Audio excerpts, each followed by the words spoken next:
Show. The Nomiki Show. Yeah, Clash momentarily for class solidarity. Cash circulating, give the masses back its currency. Greed from elites, oligarchs stay fed. Deep state, fake fed, everybody break bread. Racism, homophobia, sexism, religion in this melting pot we live in. Time to build a new system, unionize labor rights. Highlight the issue, talking heads left is best. The saga continues. The Nomiki Show. The Nomiki Show. The Nomiki Show. The Nomiki Show.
momentarily for class solidarity. Cash circulating, give the masses back its currency. Greed from elites, oligarchs stay fed. Deep state, fake fed, everybody break bread. Racism, homophobia, sexism, religion in this melting pot we live in. Time to build a new system, unionize labor rights. Highlight the issue, talking heads left is best. The saga continues. The Nomiki Show. Hi, welcome back to the Nomiki Show. Hi. Carrie just said hello in the chat. A little behind the scenes stuff here. Carrie Sheffield is a senior fellow at the Independent Women's Forum. She is a columnist and broadcaster in Washington, D.C. The Independent Women's Forum is a conservative nonprofit organization that focuses on economic policy issues of concern to women. All right, Carrie, welcome to the leftist space. Are you ready to go? Let's do it. My friend, it's so good to see you. I know, it's been a while. So long. I know, it's so good to just reconnect with you. Carrie, just for folks to know, Carrie and I used to be sparring partners on many cable news networks. And then she had her own channel. She launched Bold TV. How many years was that? How long were you over there? It was November 30th, 2015. So it's about 5.5 years. I sold that property to a foundation. So it's still running. Folks can still check it out. But I ran it for about 3.5, 4 years and sold it December 2019. So now I am just plugging away I'm actually in Texas right now visiting family, but have been spending a lot of time in the swamp. And Nomiki, I've been following all your travels. It looks super, you're just like having a blast there in Puerto Rico. And I just want to be having a blast. I'm filming. I have bags. I can't even tell you how exhausted I am. You look gorgeous, honey. You look gorgeous. Lighting, as you know very well, this is all lighting.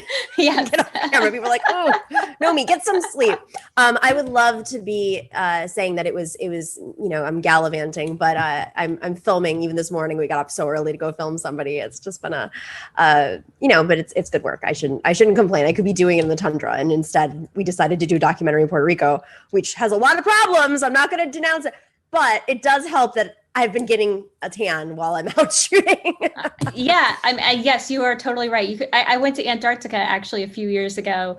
You could be shooting down there, but don't go now because go during our winter because it's their summer. That's when you should do it. I thought you want to see Antarctica looking cold, no? I mean, well, for tourism purposes. Oh, I went when it was summertime down there, and I went to the very tip of the peninsula, which was pretty much not roughing it at all. In fact, we had a 90-year-old on the boat, and I'm like, I have zero excuse to be scared for this. If there's a 90-year-old on the boat, he can do it. I can do it. He's probably been training his whole life for it. See, we can talk to each other. This is an interesting situation. Yeah. This is it's just coffee talk. So let's get into this. The right wing is obsessed with cancel culture, and I'd say that the left wing is, meaning my wing of the Democratic Party and beyond, not even Democrats in most cases, are like, hi, remember when you canceled so many different groups of people? We could list off. I'm trying to be very nice right now. So why? What is the obsession with? What do you mean by cancel culture on the right? Like, who does this apply to? Yeah, and it's very interesting that you point out that hypocrisy. And I was talking about this with my brother, who is not far right, about this very thing. And I give him credit about, yes, there is a history of conservatives when we were, more controlling or more powerful in media, Hollywood, academia, which I would say in the 60s, basically, you guys took over it all. When we were more powerful in culture, we were always trying to cancel people. And I think that the shark has jumped. I think that when we're talking, at least how I think of cancel culture, it's a toxic thing. It's when you are trying to shut down legitimate debate, or you're trying to marginalize and demonize people who have good faith disagreement. That's the toxic part of it. I think there is obviously, lots of cases where someone has said something that is truly blatantly offensive or wrong or racist or what have you. And those people should be penalized. They should face repercussions for their, what they did. But I think that it also leads to questions of, okay, well, then how do we rehabilitate someone who has done that if they have shown that they are or, they want to change. And I think we're seeing more and more examples of people who are from the left who are now sowing what they reaped. Or sorry, I just totally butchered that. They're reaping what they sowed. Yeah. So it's like, Alexi McCammond, who, and I know Alexi, I worked with her a bit when I was advising Bustle.com, because she got her start there and built up her chops at Bustle, and then moved on to Axios and then NBC, and then got that offer for Teen Vogue. But she was coming at this from a very, very liberal perspective, writing lots of stories, doing lots of TV interviews about what she saw as racism. She's half African-American, so she was calling out, the critical race theory, supporting that, doing lots of things that really irk people like me conservatively. And then she got canceled. She got fired from her job for tweets that she had made 10 years ago, I think in some cases as a teenager. She apologized for them. They were racist tweets. They were very offensive against Asian Americans. And the Teen Vogue people, they had known about these tweets. And what was very interesting, I think, was they only chose to fire her when you had sponsors who said they were going to back out. And I was like, that's not very principled, that either you're going to stand behind her all the way, or you're going to not hire her. But that's very typical. I mean, in all media. I mean, look at it. It took Bill O'Reilly, who we both know. It took sponsors to pull out a Bill O'Reilly show, even though he had exhibited multiple times and gotten caught and gotten in trouble.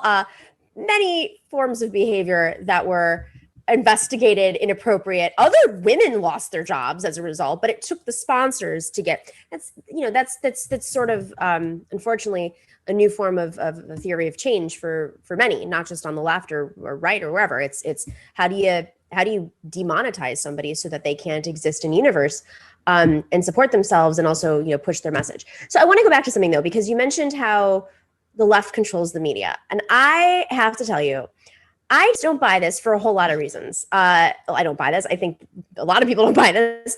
First off, Fox News, for example, is the largest news network. It has been, at least, has the highest ratings. There are absolutely zero people from my wing of the Democratic Party on TV anymore, including myself. Meanwhile, hey, where are we right now? Well, that's true. We're on YouTube. But meanwhile, the top 8, every week they come out with the numbers. Shows on Facebook come from the right wing. Dan Bongino and Ben Shapiro. I mean, all people that we've been on TV with. These are the people who are making the most money, have the largest audiences, and also the algorithms are supporting them, which is something I say over and over. You and I both know when we go on cable news, we get good ratings. You and I both know that. They would not have had us back on arguing with each other if we didn't know that we were good on TV. Yet, when left into the universe on our own, the algorithm is supporting people like Ben Shapiro, people who are, of course, Alex Jones. I mean, they literally had to put a stop to it because the infrastructure of the media was built to push certain ideas, certain voices, certain genders out more. And I think, my thought about, like, when I hear conservatives say this, meanwhile, the Koch brothers I don't understand. I don't understand why conservatives are constantly like, we don't have any power. They want to continue this narrative of victimhood, but the reality is not only do conservatives have power, they have the money that we don't have on our side. I'm not saying that there aren't wealthy Democrats, but like, we just don't have the Koch brothers investing in state legislatures across the country and gerrymandering the country to death. We haven't put the resources in those places, and we don't have those resources. So, and there are institutions that they've backed. We don't have any of that. Well, Nomiki, I love that we can have this conversation and go back and forth. So a few things. So first of all, I have to disclose, I actually used to work for the Koch brothers.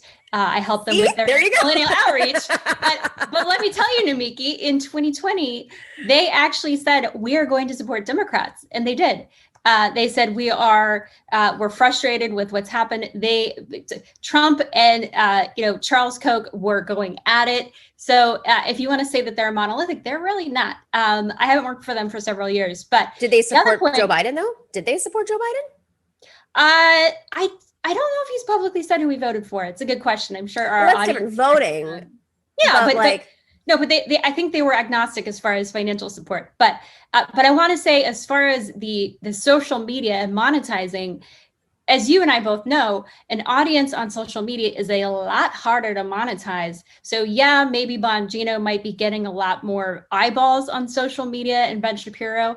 It's a lot harder to convert that over into advertising dollars. And so what I would say in response to what you said about Fox News, it's the largest cable news company. It is certainly not the largest news TV news outlet out there. NBC News, CBS News, ABC News, behemoths. And you add that all up, I think Laura Logan gave it the perfect analogy, which is conservative media is like the Wailing Wall. We're talking a lot about Jerusalem, which is a whole other topic you and I can discuss. But the women's section on the Western Wall is like this compared to the men's section. And that's how I can read you some stats, for example. This is from Gallup.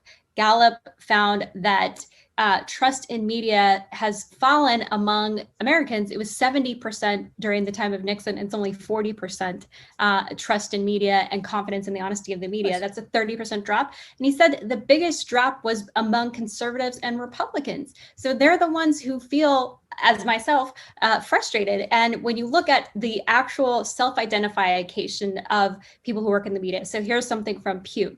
So Pew Research surveyed more than 500 reporters and editors. They found that 34% of those in the national media identified themselves as liberal, but only 7% conservative. But when you look at the general public, 20% of the general public said they described themselves as liberal and 33% conservative. So you have a huge mismatch between people in the media self-identifying as liberal compared to the rest of the public. And the same thing with conservatives. It's far fewer. Same thing. Another study from Indiana University found the same thing. 7% of journalists call themselves Republicans, 28% as Democrats. That's a 3-to-1 ratio right there. So it's just, not to mention there's a geographic bias. Here's some more data. I'm going to throw some more facts at you, Nomiki. So this is from Pew. They found that journalists from the Midwest and the South, which are generally more conservative places, they're way underrepresented when it comes to online journalists. So the journalism jobs in online media, 37% of people are from the South, 37% of all workers, but they're only 21% of internet news company jobs. And then, well, maybe hedge funds shouldn't have come in and bought up all the newspapers and sliced and diced them and gotten rid of these journalists, so we'd have a better pipeline in these communities. No, but I'm just saying, if the pipeline itself, whatever jobs remain, are not being accurately represented from a proportional standpoint. Well, do you think that people who are from conservative areas? I hear you on that, okay, but lots of thoughts here. The first being corporate media, as Dorsey has just messaged me as well. Corporate media is not left. Let's just be clear. It's corporate. Corporate is corporate. And if a corporation decides not to go in a right-wing direction, that's their choice. But they're definitely not going in Bernie Sanders' direction. I think we can both agree on that. Second, I don't know about that, because corporations. That's what Nomiki. Can I say? I got an ultimatum from a cable news network about changing my opinion on Bernie Sanders, or else I essentially would not be able to go back on. That's not true at all. That's not true at all. He can go on to defend his point.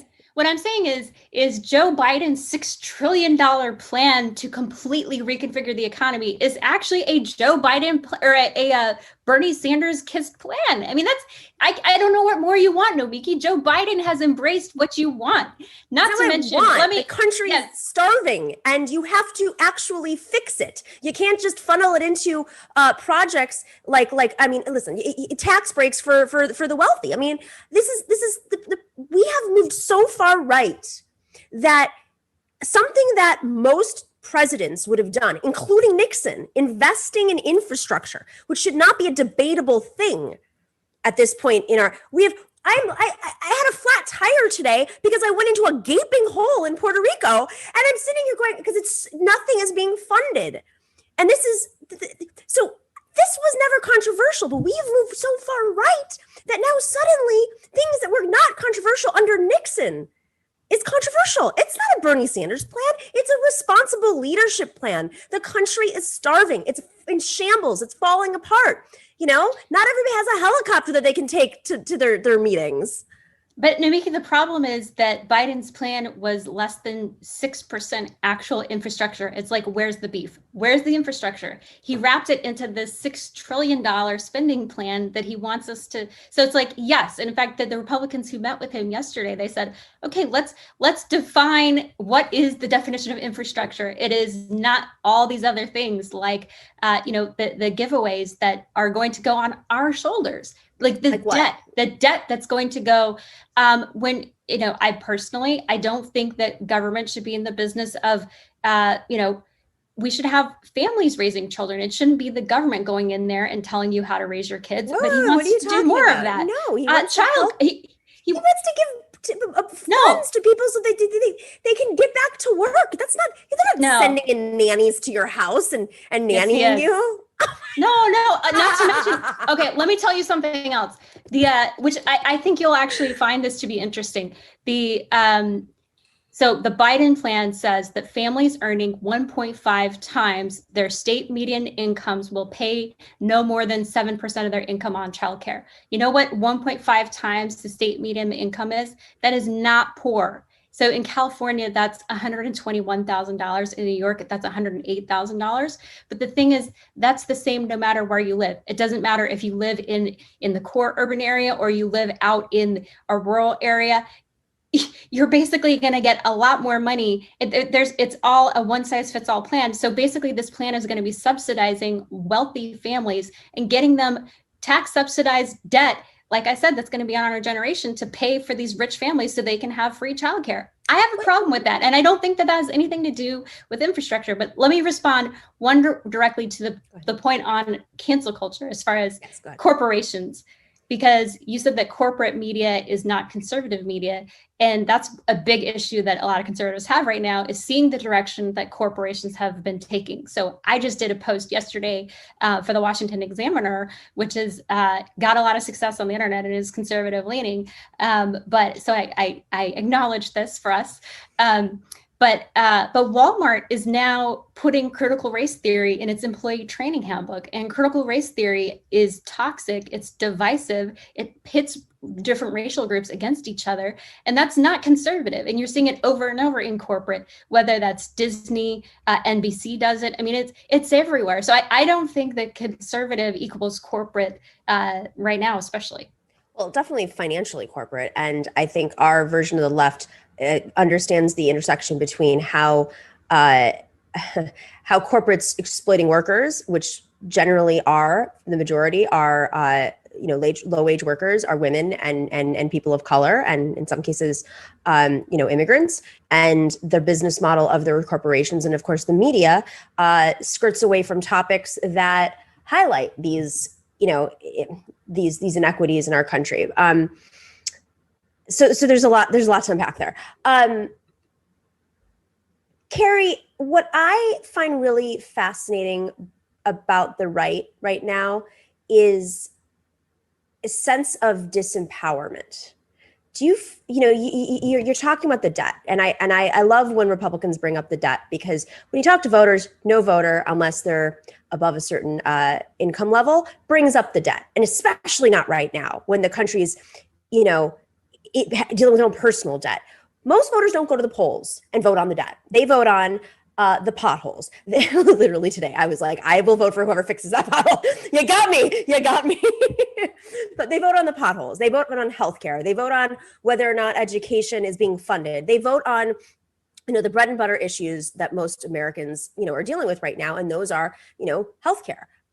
Those are whether or not student debt, for instance. So why is there the debt? We could talk about Stephanie Kelton's book. I don't know if you've read her book, and I definitely urge you to. It's about the deficit in particular, the deficit myth. Why do some Republicans love to talk about this when the reality is it's not really a voter issue? Like, it's not something that most people go to the polls and vote on strategically. I'm just throwing you like some advice, advice to win elections. Like Donald Trump never talked about the debt. Anyone. Yeah. Well, I mean, that's an interesting, unfortunately, I even said this when he was in office, the things he did, his spending bothered me. The things that, I mean, and I know that toward the end with the coronavirus, there was a lot of spending that people said this is something that's, it's a wartime type scenario. So you got to spend more. But leaving that aside, even before that, there are a lot of things that he was doing that I thought were going too far in terms of spending.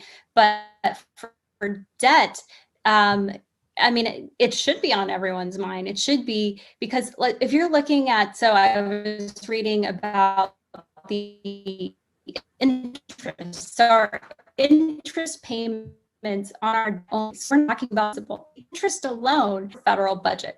That is dangerous. I mean, think about that. If your personal budget was spending that much just to pay down the interest on your credit cards, that would be a big problem. This is not sustainable, because at some point the value of your dollar is going to be like wheelbarrows full of cash, because that's what's happening right now. Our Federal Reserve is just printing out money, and it's like this is the solution. So a lot of conservatives, the position in the Federal Reserve, something we talk about ad infinitum. Talk to any libertarian, as I'm sure you know, they're obsessed with it. But the more debt you lay on, the less valuable a dollar is, because the more you're basically living off of monopoly money, and it's not real. It's not based on what's happening now. So it is a big problem. And when you look at polling, I was looking at some polling last week from Harvard and Harris X, which works with Mark Penn, who was a Clinton pollster, but it was Bill Clinton pollster.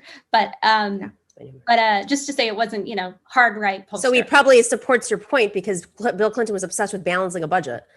Well, yes, exactly. And it was Harvard also, which is definitely not a conservative place. But yeah, they asked about the. I'm like, wait, we are not even on the same page about that. Yes. Oh, yes. All of the famous socialists who came out of Harvard and became president. Yes. Not the. Okay. Anyways, go ahead. Yeah, no, but compared, yes, polar opposite worldviews, which and to be honest, to the broader conversation on cancel culture, just to bring it back, I think Bernie Sanders supporters, generally speaking, are more open-minded, and you guys are not as close-minded as a lot of people I find who are more in the establishment of the left, where you are shutting down, where, not you, but the more establishment left, I think, is closing down more people's voices, and people who are more independent like you are more willing to have a dialogue like you and I are having. And that's how I think our country gets less polarized, that even if I'm not going to change your mind and you're not going to change my mind, that process of humanizing each other and having these dialogues, it is important in and of itself, because that's what's missing right now. I think so. And it's good to debate these things too. I mean, I get really concerned when I see some hosts bring on folks that don't challenge their ideas, and then it normalizes them in a different way. So there's an opposite version of what you and I are doing, in which hosts will platform people who may not, it's a Joe Rogan. What did I say? So Joe Rogan. Joe Rogan. I'm like Joe Maybe Rogan. You need to go on Joe Rogan. Yeah, I would do it just so I could talk about feminism for a little bit. No, so many things. I would say, please, instead of me, have Dr. Fauci on. That's what I would like, just to see how he. I would love that. I would love that. I mean, look, I don't know where you are on the origins of the COVID, but it's like, hot damn, if this report's true that we were actually paying to create the gene evolution that allowed for this to jump to humans, and that was coming from NIH money. I mean, talk about that. I went on Fox to talk about that, and I'm done with that conversation. All right, so let's. We have a couple minutes left, but I just want to say, first off, thank you for coming on. I would love to have you back on. We can pick topics to debate, because I do think it's really fun and healthy, and and more female voices. But I appreciate your time and your willingness to talk to us about cancel culture. It does exist on the left too, trust me, and it is something that I believe, are striving in a certain faction of the left to work through, and hopefully have more open and honest dialogues about what it means to cancel somebody. And as you said, rehabilitating people is great, and we should fund those rehabilitation programs with rich taxpayers. the rich people who are not being taxed. So if you're concerned about the debt, maybe we should, start taxing some of the wealthiest. Just throwing that out there. Carrie Sheffield, thank you so much. We really appreciate you. Okay, thanks, Nomiki. Take care. Take care. Bye-bye.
See this? Yeah, this is what happens when you don't take care of yourself. It was a strain that might be much worse. It's extremely painful, and I'm not wrapping it right. As you can see, I probably have to tighten it. But that pain has really not been as intense as it should be, especially at night, given the scenario, because I am using Sunset Lake CBD. I have been doing the drops in my water at night. I'm putting the cream, the ointment on my hand because it is Sunset Lake CBD with arnica. It is really helping what I think is probably nerve at this point, the pain that I'm facing at night that just like pulses. It pulses. So anyways, that is my personal recommendation right now. Sunset Lake CBD is a fantastic product that I discovered probably at the beginning of the pandemic. There was a lot of anxiety at the beginning of the pandemic. And, I heard about it through Sam Cedar. He swore by it. He said, no, it's different than other CBD, which I tried and wasn't really into. I didn't want to go the other route and be a little hazy all day. This has been an incredible solution. Not only do I use it to help me sleep at night and with pain and joint issues, but it's a calming. Like it's really, when I'm feeling stressed, I sometimes will take one of their CBD joints and it just chills me out a little bit because these are stressful times. Sunset Lake CBD is a farmer-owned company that ships their craft CBD directly from their farm in Vermont to your door. They have all types of products, the tinctures, the gummies, the salves, coffee. My mom swears by that, and so does Dorsey. They can drink, you get the stimulation from coffee, but not the jitters. So it's a perfect way to like keep drinking coffee all day long and not feel like, you're going to have a heart attack basically. They originally took this amazing farm in Vermont that was a Ben and Jerry's farm, and they diversified it and decided to grow premium hemp.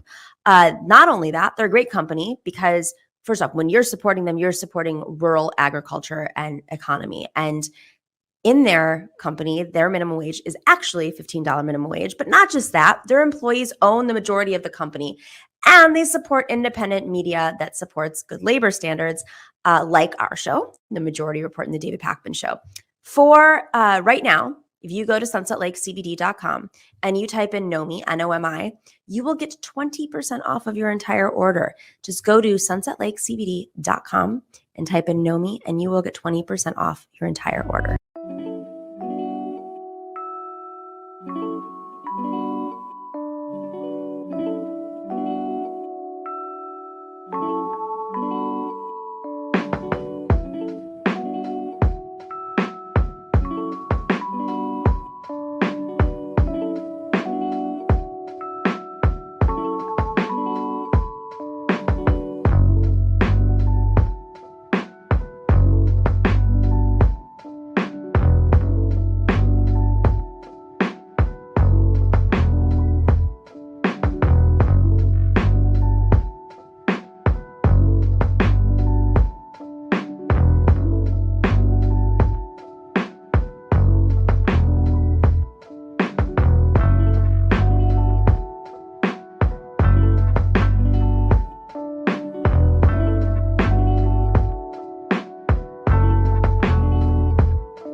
welcome back to the Nomiki Show. I am so excited to welcome Rania Patrice. She is a dear friend. She is here to discuss Palestine. She's a strategist, though, at the intersection of politics, policy, and advocacy. She works in communications, mediating, organizing, and legislative strategy. She advises like everybody across the board. But you probably remember her from the Bernie Sanders campaign in 2016. She was the deputy campaign manager. She has served as executive director of the Innocence Project of Texas and the Freedom Project, which is an anti-human trafficking, anti-domestic violence, and women's empowerment organization. She's still on the board there. She's also on the board of Matriarch. But relevant to today, she's first generation Palestinian American. Her parents are both Palestinian, and we've had plenty of conversations about this. But Rania, welcome to the show. But I want to start with I remember you saying that you joined the Bernie Sanders campaign because of his position on Palestine. Do you want to kind of like, it's so easy for all of the movement now to be like, well, this is the right way to go. But let's go back like 5-6 years ago and how courageous it was for any candidate, let alone Democrat, running as a Democrat presidential candidate, to take that stand on Palestine. So the floor is yours. Yeah, absolutely. Thanks for having me, first of all. And I have to say before we dive in that there are movement people, friends of ours, who are not with us on this even now, even today, when it does seem very obvious and very clear. And we have organizations like Human Rights Watch putting out reports that very clearly say Israel is an apartheid state and naming every one of their human rights abuses. And let's be clear, the Israeli government. There are people who are progressives who are pushing back very heavy on that. And we can talk about that a little bit more later. But I just wanted to name that because it's still courageous in a lot of ways. But to your point, yes, Bernie in 2016 and even before was one of the only people, if not the only person on that slate that was actually speaking courageously and honestly, quite frankly, about the injustices being carried out against Palestinian people and funded by this government, by the United States government. And I posted something today just about how this is not, this is decades and decades and decades in the making. There has not been an administration to take on the issue in an honest way, and we're seeing that, of course, still today. But Bernie then and still now is an advocate and an ally, and just speaking up on our behalf in ways that that are so important, and of course to his own detriment too, because it's always interesting when the Jewish man is called anti-Semitic. So anyway, Jewish man who lived in a kibbutz. He's called anti-Semitic. Right. That was a different Israel, right? Right. I do think there's something really interesting happening right now, and there's a sea change in conversation, and I think many people are attributing it to just the rising progressive generational force that's coming of age. But simultaneously, they're saying, okay, social media.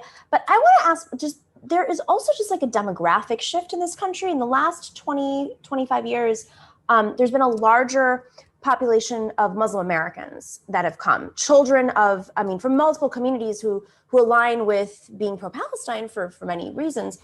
And I don't think that's being discussed enough, just like how the demographics of this country have shifted, which has in part led to people like Rashida Tlaib and Ilhan Omar being elected, or Keith Ellison being elected, when it probably couldn't have happened demographically like 25 years ago.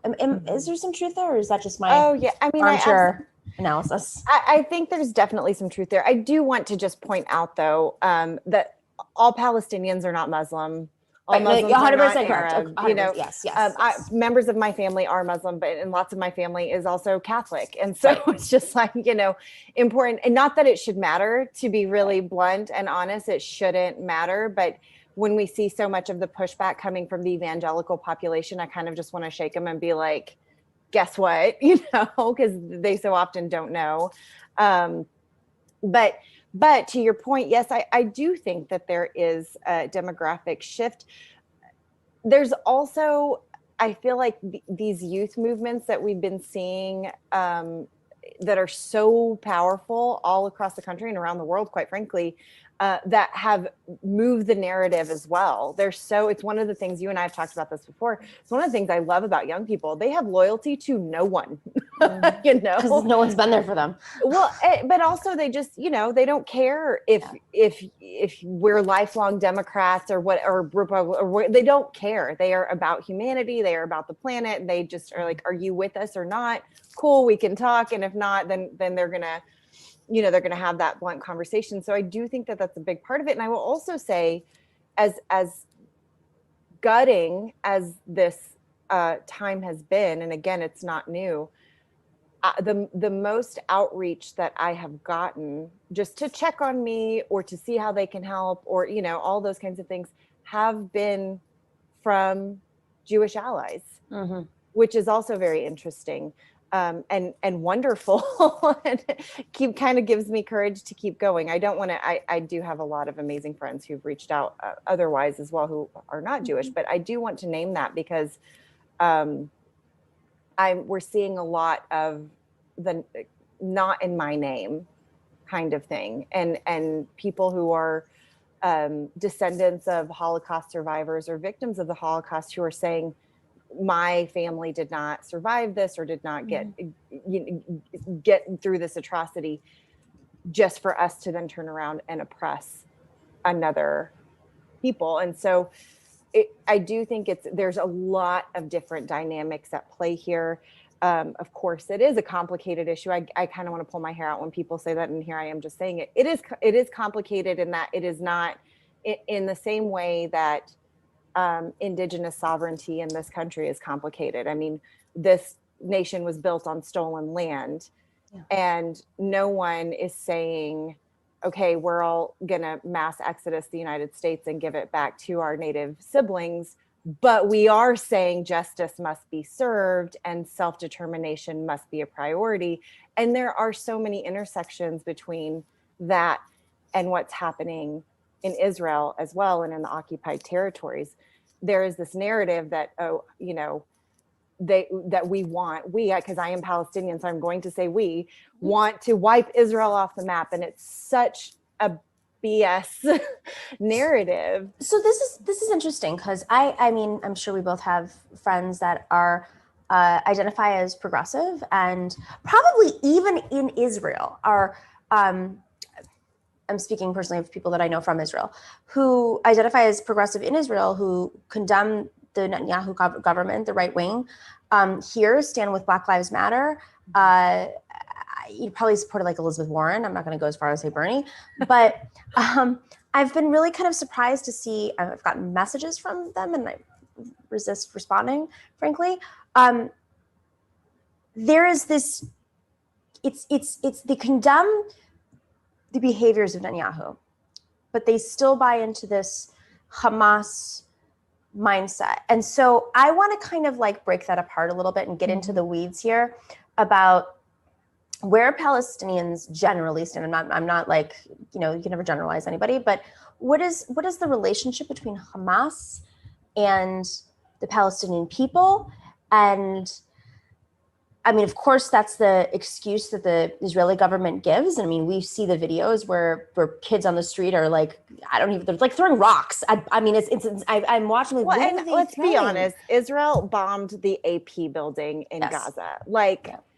Tell me again how your micro, your targeting and all. It's strong. Yeah. Oh, they're like, oh no, but it was Hamas. Like you didn't know it was the AP. That's what we said yesterday. Like they knew very well that was we are too big for. We're too powerful that they're never going to condemn us for this, and we can get away with it. Absolutely. And I think you bring up a really, really, really important question. And somebody said recently, Hamas could disappear today and Palestinian people would still be oppressed. Hamas came into power. And again, let's be clear, the Israeli government helped and the US government, quite frankly, but helped to make that happen. That didn't happen until the 80s and 90s. And when was Israel founded? Exactly, 1948. And let me tell you, I grew up with my grandmother telling me the stories of being driven off their land. And my other grandmother telling me about how they were actually told to just they were doing water quality tests and to just take, a couple days worth of clothes, and they literally burnt her village to the ground. So it is again, a false equivalency, a completely false narrative that Hamas is the issue. That being said, you would be hard pressed to find a Palestinian civilian who is supportive of Hamas or their ideology.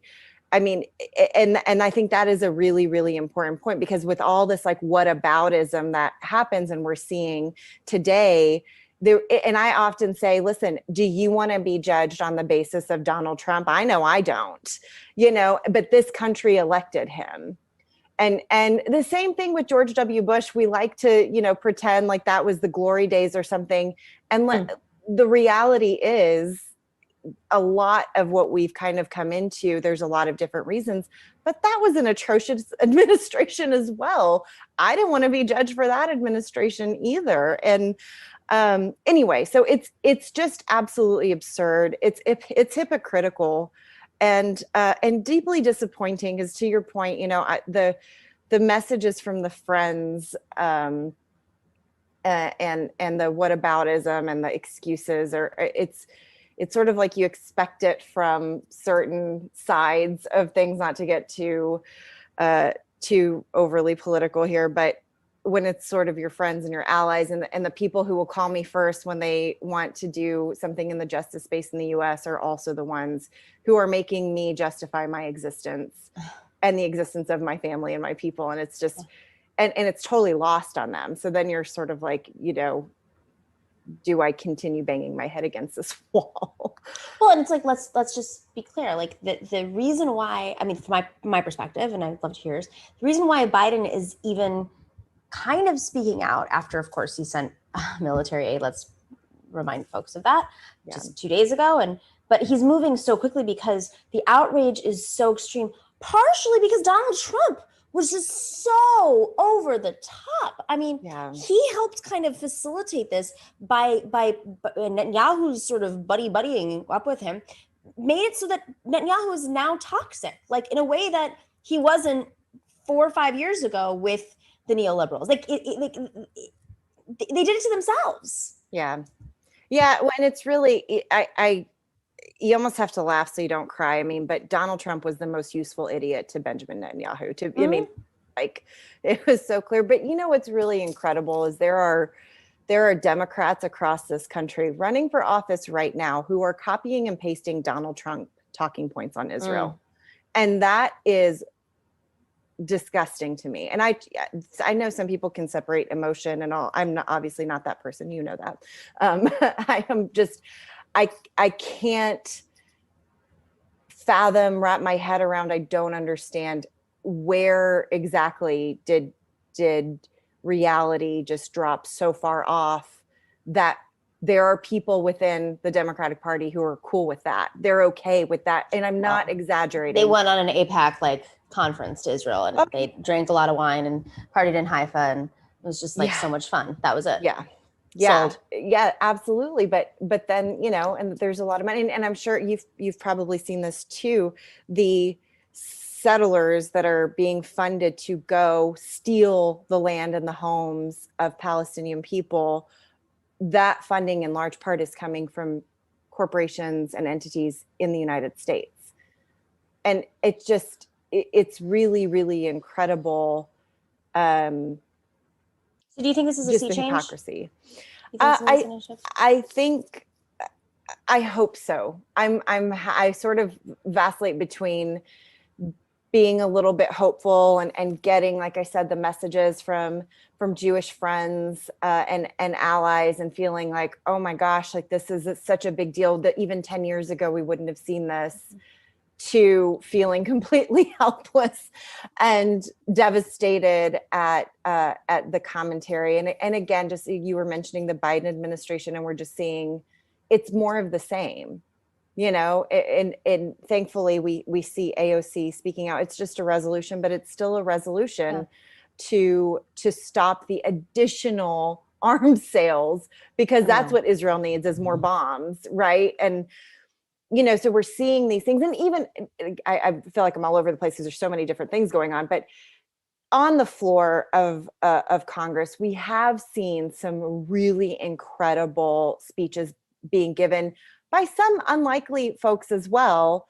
That's very exciting to me, and we saw the non-mincing of words, right? We're not talking. This is not a clash or whatever terminology the mainstream media likes to use, because there's such an imbalance of power. And that's not objective. I'm sorry, that's not subjective. Like it is a fact. You cannot see what is going on and the funding that's being provided to the Israeli government. And just to your point, like, it's stones and rocks versus bombs in the Iron Dome, and it's, you just can't even compare. I think many of us have seen the map of just how much of the land has been taken over the last 50, 60 years, more actually at this point. So little is left. How do you, this is basically, so asking the ultimate question: what's the solution to this conflict? Two-state solution is kind of like, it's almost comical at this point. This is not 1998. This is 2021, and Netanyahu has really become a strong. I mean, he's acting out for many reasons that we've talked about on the show. But where do you go from there? How do you reestablish land? I mean, is there a path forward? I mean, I think there absolutely is a path forward. And first and foremost, Palestinian people have to have the right of self-determination. And I even, every time I go back home to see my family, I get detained for hours on end. I'm an American citizen. I was born in the United States. My parents are immigrants. I get detained for hours on end, and they do not care that I am an American citizen.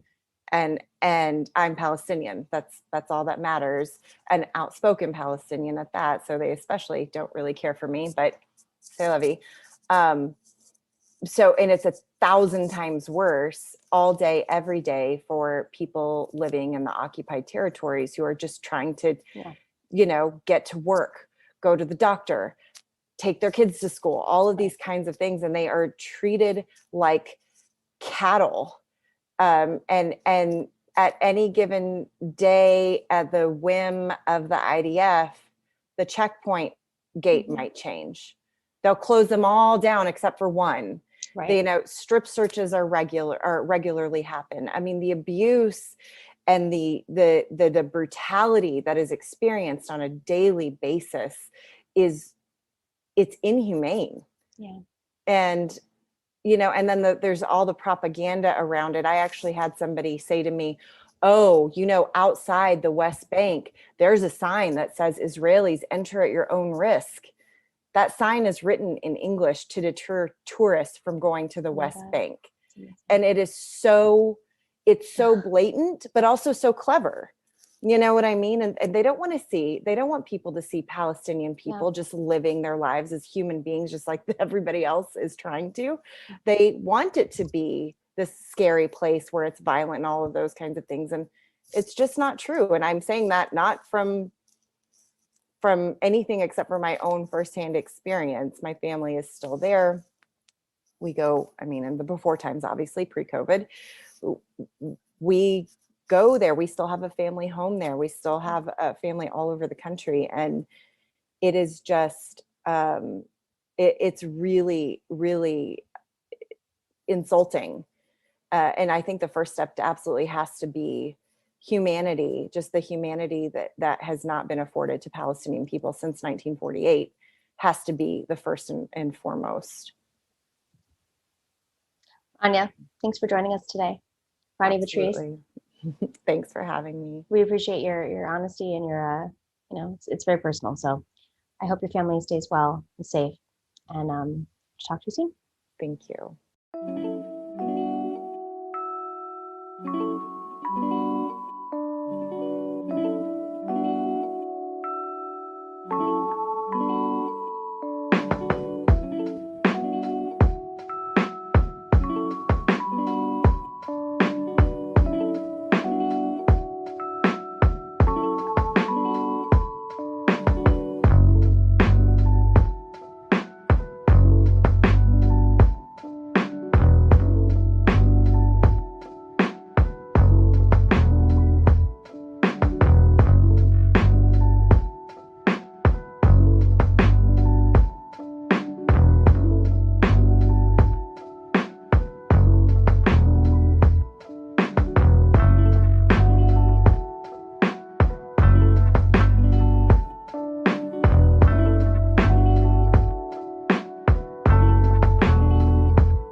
Welcome back to the Nomiki Show. I am very excited and honored to have Sumaya Awad join us today. She is the co-editor of Palestine, a socialist introduction from Haymarket Books, and she is director of strategy at the Dala Justice Center. Thank you so much for joining us. I'm really just very grateful to you, and just so you know, you're on mute.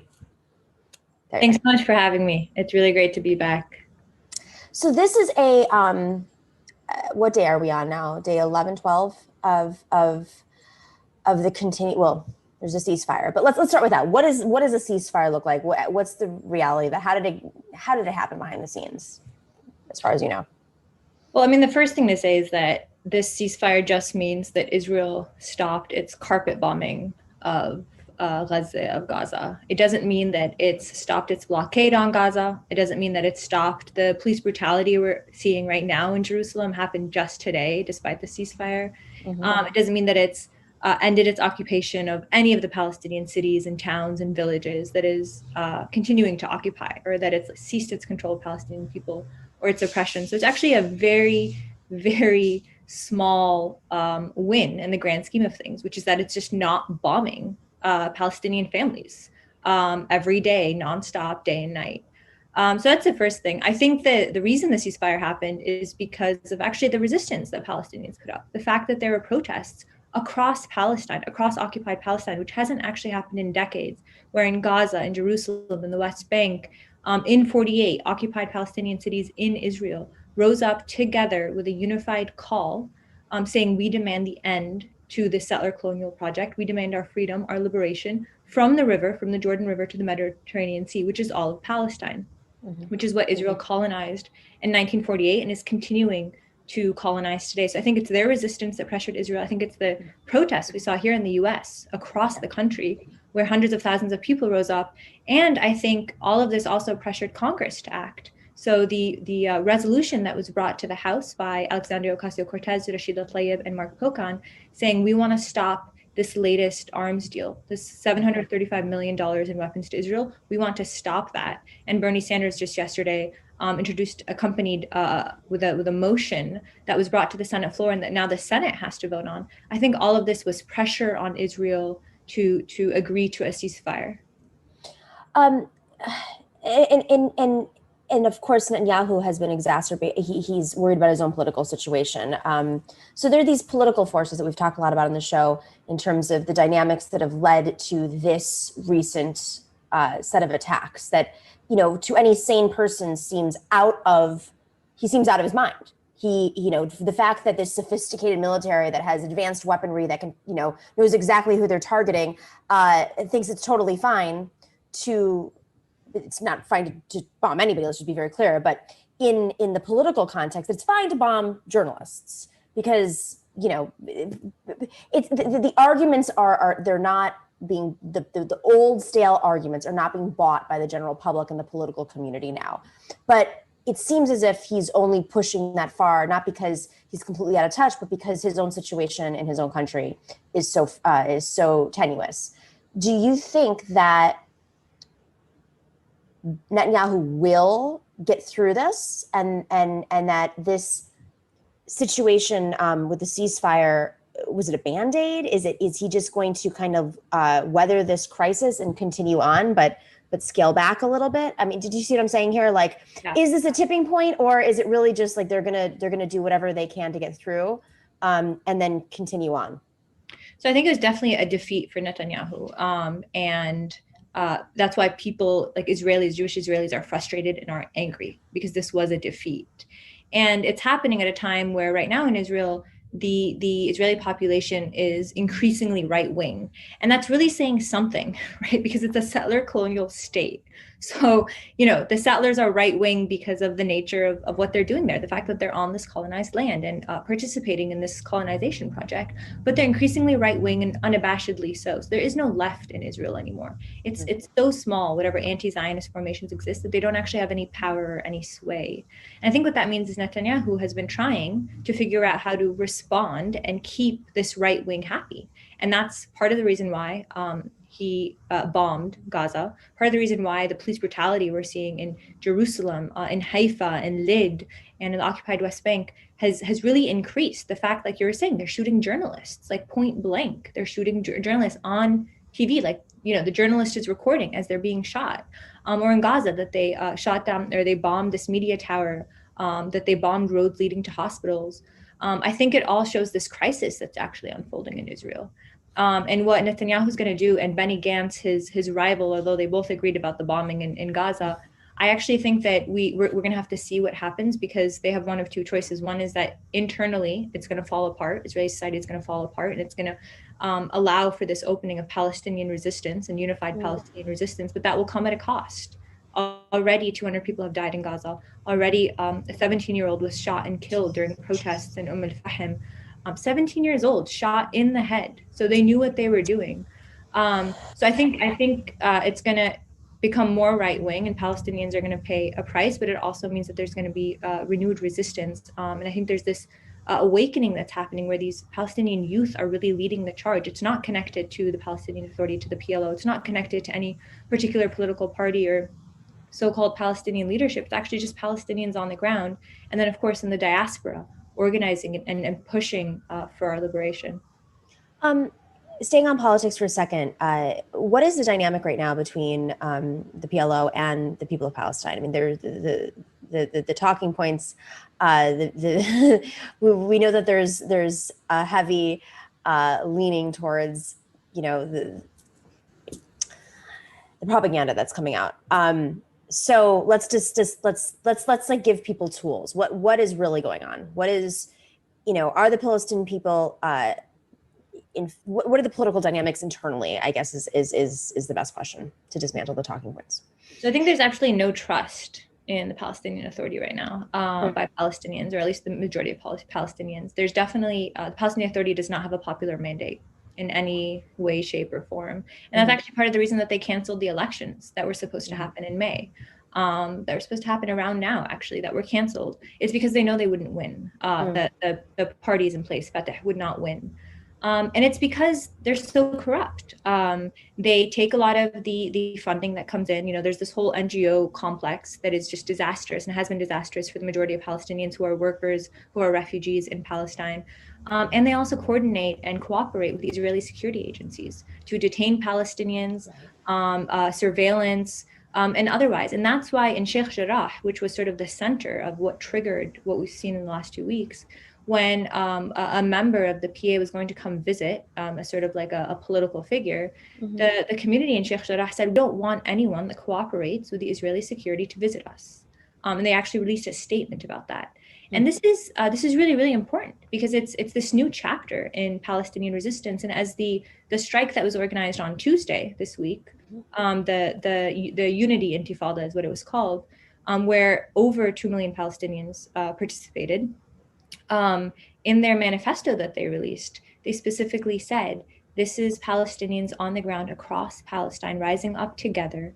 This is a new awakening. This is a new chapter. We don't want to work with, apologize, or justify the actions of the so-called Palestinian leadership that have been speaking on our behalf, that are trying to fragment us, that are working with the Israeli occupation. And I think this is a really, really, really important shift. And I think really does signify that we're in a new moment. That's incredible. Okay, so right now, people have seen the maps of how much of Palestine has been taken over by Israel over the last 70 or so years. How much has happened since Netanyahu has been in power? Since Netanyahu has been in power, settlement expansion in the West Bank has gone up by several tens of thousands, and so has the brutality against Palestinians in the occupied West Bank. In terms of the number of people dying, the olive groves set on fire, the fact that settlers are emboldened to do whatever they want, knowing there are no consequences, knowing no one will really be held accountable, and things will just stall in these hollow, fake investigations. In some ways, like what happens in the U.S. sometimes after a police officer murders a black or a brown person in this country. There's these investigations that go on and on. So it's similar to that. And then, of course, in Israel, Palestinian citizens of Israel continue to be forced into second-class citizenship. They don't have any rights. And I think all of this has actually been entrenched. And the blockade on Gaza has been entrenched. Netanyahu has been in power for the majority of the time that the blockade has been on Gaza. And I don't think that's a coincidence. But it's also important to note that Netanyahu is not an anomaly, that this has actually been what Israel's state project has been for 73 plus years. It's been 73 years of Israel trying to erase Palestinians, literally to just wipe them off that map that we see floating around everywhere now on Twitter. They're not trying to have them assimilate, not at all. They're not trying to have them adapt. They're not trying to just bring them in. They're actually just trying to erase the Palestinian identity. And of course, the US is complicit in all of this because of the funding that it gives Israel, because of the Israel lobby in the US and the power of that, because of the arms industry that the US profits from. And that's why the shifts right now we're seeing in the media, where Palestinians are able to talk in their own voice about what's happening to them, is actually pretty huge. Whereas before, anytime you mentioned Palestine or Palestinians, you had to qualify it. You couldn't just talk about it openly. And before, when we say before, I mean, this is like a year ago, not even a year ago. It's incredible to see this shift. It's incredible to see, Rashida Tlaib in Congress speaking personally about her experience, her family's experience. So we have an opportunity right now to talk to a left audience about what it's like to live in Gaza. Can you explain sort of the conditions in this situation, like as the bombs were coming in, but also, I mean, I've seen stories, friends who have had personal stories where their family members have traded kids in their households to protect the line of, so during these conditions, the last, 11 days, what have people had to go through? Where, is there any place safe to go? What are some of the stories that you're hearing? So the first thing I'll say is, for anyone listening, there are so many people in Gaza that have been reporting from the ground on Twitter about their daily life experiences. And one person to follow that I think can link to a lot of these people, his name is Jihad Abu Salim. Look him up, follow him. But some of the stories that were coming out of Gaza, the first thing is that Israel was bombing blindly insofar as there was no actual target. Anywhere was a target. And this is a state, this is, one of the strongest, they're very equipped technologically. They can do precision strikes if they wanted to. Instead, they're shooting they're bombing all these residential buildings. Carpet bombing is what you call it, because they just level entire neighborhoods gone. Roads to hospitals, killing doctors, killing men and women and children. I think this is also important to mention. It's not women, just children and women that are being killed and that we should be shocked and horrified by, but also the men that are killed. There's this Islamophobia that goes around that, it's less okay if it's a woman or a child, but it's more okay if it's a man. And I think this is part of feeding into this narrative of what is Hamas, and Hamas is everywhere in Gaza, and that's why it's sometimes okay to bomb certain buildings and not others, as opposed to, no, we should be against all the bombing that's happening in Gaza, because Gaza is under blockade. It's under occupation. Yeah. It's a settler colonial project. And any talk of resistance that Palestinians put up, no matter if we agree with it strategically, any of the resistance they put up has to be understood in the context of occupation. If someone comes to your home and takes it over and then brings some random family member from across the ocean and says, hey, this is our home now, you're going to resist. Of course you're going to resist. We're human beings. We have the right to resist when our freedom is taken away from us. And it's the only organic and natural thing to do is to resist. And that's what people are doing. In terms of the things you were mentioning, Nomiki, one of the things that was going around was Palestinians trading children. And what that means is like a Palestinian and let's say like me and my brother and me and my sister, and we both have kids. I'd give you 2 of my kids, you'd give me 2 of yours, so that if I died with my family, at least some of my kids are still alive, and vice versa.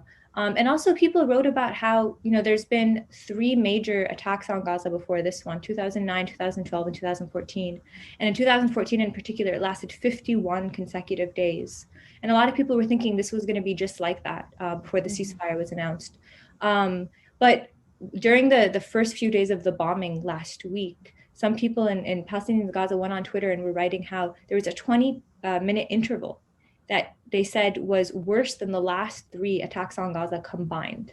And that's just because the number of bombs, where it was bombing, the types of weapons they're using. We actually still don't know the details about these new weapons that they might be using, new bombs that they might be using. So I think all of this just shows that Israel is equipped technologically, leading in all of this in the world. And in Gaza, it's Palestinians trying to survive and trying to resist this ongoing occupation for 73 years. And just to be clear, if you live in Gaza and you're Palestinian, you have nowhere to go. You have nowhere to escape. Nowhere to go. How about the conditions in terms of just outside of when Israel is attacking? What is it like, in terms of water supply? What is it like to be able to move around? I mean, just what is it? How does someone survive in Gaza on a day-to-day basis? I mean, that's the thing. It's the question is like, how long can Palestinians survive like this when imports and exports are severely restricted?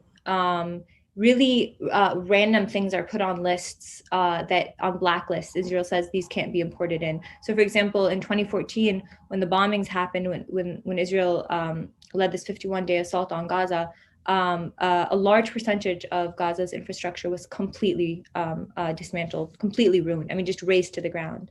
And the construction supplies that you need to rebuild that, Israel wouldn't allow them in because they said they're going to be used to make bombs.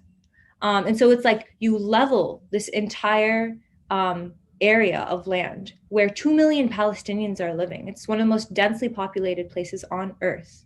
And then you say, we're not going to give you the material. We're not going to allow you to rebuild it. And we're just going to keep bombing you every few years. And then, there's one of the main water sanitation plants was bombed. So there's very, very little clean drinking water. They rely a lot on the agriculture that exists there. But again, every time there's a bombing campaign and with the lack of water, it means there's very little food that they can rely on to survive and to, more to survive, just to like go through everyday life. And all the while, any sort of funding that people can send has to go through all sorts of hoops because the US continues to label a lot of the funds raised for Palestinians as support for terrorism. And I think this all goes back to the war on terror rhetoric, the Islamophobia, and how Israel and the US use that to justify the ongoing oppression of Palestinians. And one thing I'll add too is just that what Palestinians have been really clear about in the last few weeks is that, of course, funds are important, especially in Gaza where for hospitals and for other things, you need funds to rebuild that. You need funds for the machines that you need for people to survive, etc. But also Palestinians are saying, our cause is not a humanitarian cause. Our cause is a political cause. It's about ending occupation. It's about ending settler colonialism. And that means the main ask, especially of people in the United States, is to end US funding for what Israel is doing, to end funding for apartheid, to end funding for the oppression that they're facing. And that's why this motion to block the $735 million to Israel is really, really important. And that's why HR 2590, the Palestinian Families and Children Act, is also really important because it says you can't use US funds for home demolitions. You can't use US funds for land theft or for the detention of children. It's so basic. It's so basic and it's enraging that this is our starting point, that we have to convince people that Palestinians deserve to live, that they just deserve to live and deserve to keep their homes and not have a settler from Brooklyn move in and tell them, actually, this is my home. You and your grandmother who's been here for 70 years need to leave. What's interesting to me, and I'm not advocating for this, but I'm thinking in terms of why so cruel, is if they had opened up Gaza just a bit, if you're bombing and you don't have water supply and you're losing land and it's becoming more and more unlivable. I'm sitting here on the island of Puerto Rico right now, and I can tell you this is exactly what's happening here. Puerto Ricans, every day, Puerto Ricans are finding it that it's more and more difficult to live here because of austerity, because of the crises after crises after crises, and yet rich people are coming in, taking it over. But I wouldn't go as far as say refugee crisis, but there was at one point, but there is a diaspora that's growing, leaving for opportunity. What I don't understand is, if their goal is just to take over the territory, why not go that route instead of literally bombing the hell out of? It is cruel. It is absolutely, as people said, it's a genocide. And if you have a goal to take over the land, there are many strategies to get to that goal. I'm not in favor of any of them. Let me make that very clear. But why the genocide route?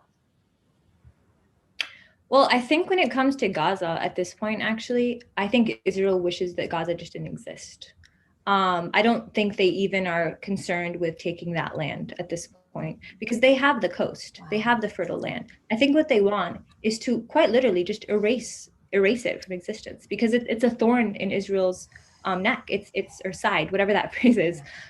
Whereas with the West Bank, it wants to take it all over. And in Israel, all these occupied Palestinian cities, it wants to just erase the Palestinian identity from them. And take it over. And that's why they're expanding all these settlements into the West Bank and they're growing larger and larger. And that's why this idea of a two-state solution really is an illusion. It's not actually what Israel wants, and it's not what Palestinians want, because Palestinians want full decolonization. As do any colonized people, as do any oppressed people. They want to be fully free. They don't want to be partially free. And they want to be able to self-determine. Where do you think this is going to go? The international community is growing more angry. Biden's feeling the pressure from different angles. Netanyahu is now feeling the pressure. Where do we go from here? Well, I think one of the most important things is that we don't let up, that we don't slow down just because there's a ceasefire and act as though, okay, now we can just stop, things are back to normal. That back to normal means actually just ongoing occupation. That's what back to normal is, and we don't want that. And that right now we have this really critical opportunity where more and more people are waking up and seeing what Israel is and seeing it for what it is and tying the Palestinian struggle for freedom to other struggles, whether it's Black Lives Matter, whether it's climate justice, imperialism. You said you're in Puerto Rico right now. AOC's speech in Congress last week, where she tied the bombs falling on Gaza to what she heard growing up in Puerto Rico when she would hear the bombs falling from the US military training drills. I think all of this is opening up so many opportunities, and we need to seize them because they're not going to be around for long. And we need to really push for ending full US funding and for states all around the world, but in particular the US, which is the world's largest imperial country, to divest from Israel, to stop doing these deals from Israel, to fully divest, to call for sanctions, to boycott Israel, because that's the only way we're going to pressure it to end what it's doing. It's not going to end on its own. We've just seen it become more and more right-wing. Last question. There's a dance that Netanyahu's playing with Russia. Is there fear that Russia could provide the resources that the U.S. may potentially, if the U.S. divests, that Russia could provide the resources? I mean, all options are on the table. I think that because of the role of the U.S. right now, if we were able to fully defund Israel and stop this flow of money from the U.S. in particular, that would reverberate with states all around the world and would pressure even big states like Russia not to do this because it wouldn't be profitable for itself. But I also think that as the resistance grows in Palestine, the Palestinian resistance is connected to all of these other revolts happening in the Middle East that sort of ebb and flow. And so it's going to have an effect on Syria, on Jordan, on Lebanon, on Egypt, and here in the US as well, on really growing and expanding the left. So I think there's a lot of different options on the table, but I think what we really need to do is take this moment seriously and push a lot further than we have in the past for sanctions and for divestment from Israel. Sumaya Awad, thank you so much. This was such a wonderful conversation. Thank you for being honest and open with everything, because it's a very tough time. And I hope that your family is safe as well, and your friends. Thank you. Thanks for having me on. Of course. All right. Oh, we have her book. Let's go check out Sumaya's book. It is called, she's the co-editor of Palestine, a Socialist Introduction from Haymarket Books, and she's the director of strategy at the Adala Justice Project. Go check out her book. She writes for Jacobin. Check it out. Yes. At Haymarket. Go buy it at Haymarket.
right, guys. You know, we are independent media. Shocker. We don't depend on corporate interests. We are not relying on the big bucks coming in from Google anytime soon.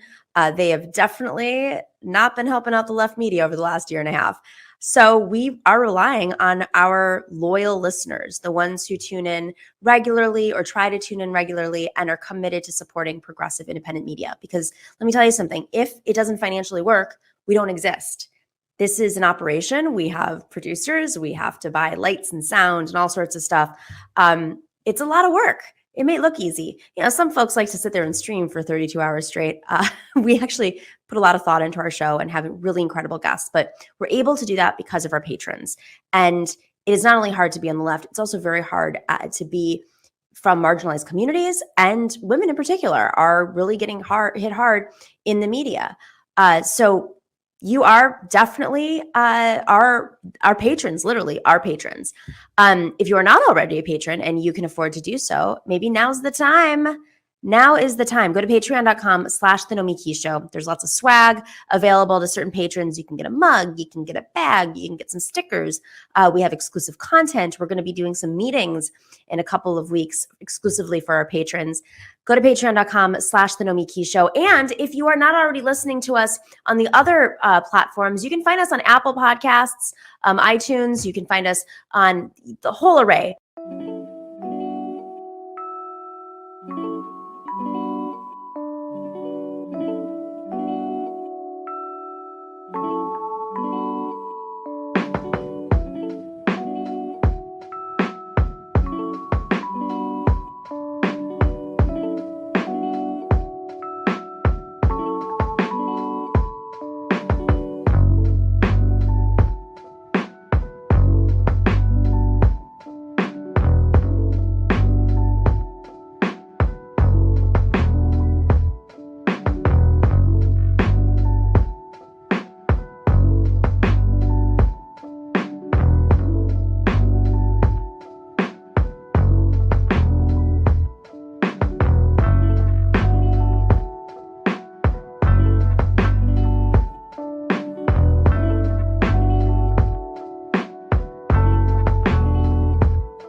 Welcome back to the Nomiki Show. Alex Press is joining us today.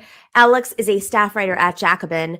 Her writing has appeared in the Washington Post, Vox, The Nation, and so many other places.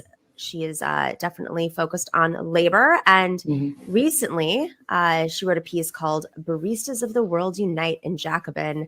Alex, nice to see you. Happy New Year. Happy New Year. How are you doing? I'm as great as one can be in these moments. Right. Sure.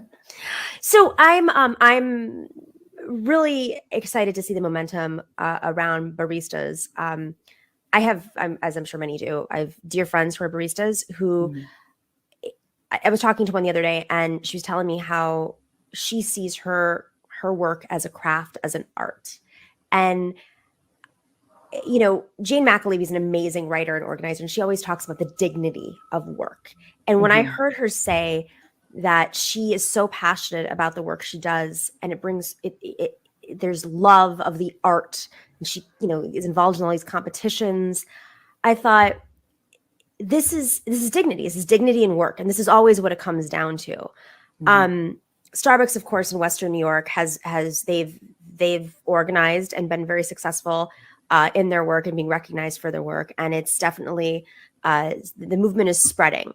But you know, before we get to like the actual mechanics of the movement, you know, you've been covering this. Like, why is it baristas? I mean, obviously there's organizing happening everywhere, but Starbucks has been a big promoter of having healthcare and education provided.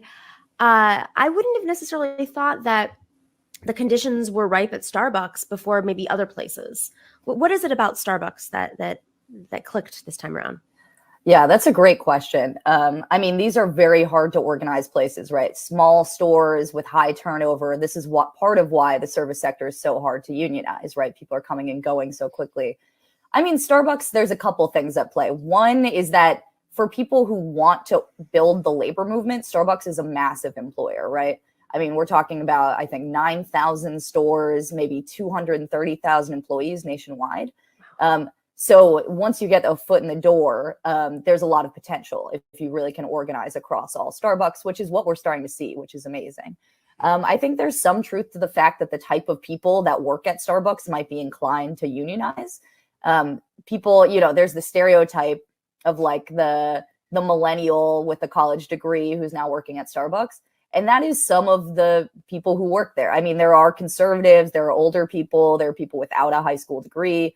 There's a range of people at Starbucks, but it is the case that those people were a part of some of these early campaigns. There was the story in the New York Times today about this, that some of the sort of core organizers in Buffalo were former Bernie Sanders campaign volunteers, right? And so the Sanders effect is in sway. I read about labor day in and day out, and I see it in all kinds of workplaces, to be clear, including like industrial or blue collar workplaces, that people heard Sanders' message that everyone needs a union and that the working class can gain more power through unionizing, and they took it and ran with it. So we're seeing that too.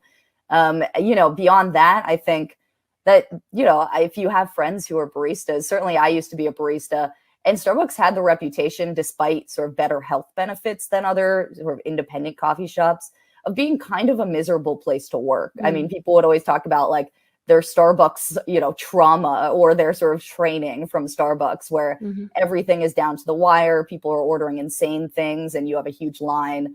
And so it is a difficult job. And so that might be part of it too, is that this is sort of the standard bearer of this sector of the coffee economy. And the people who've been there, had enough. And so I couldn't tell you the specifics of why that store in Buffalo was the first to organize.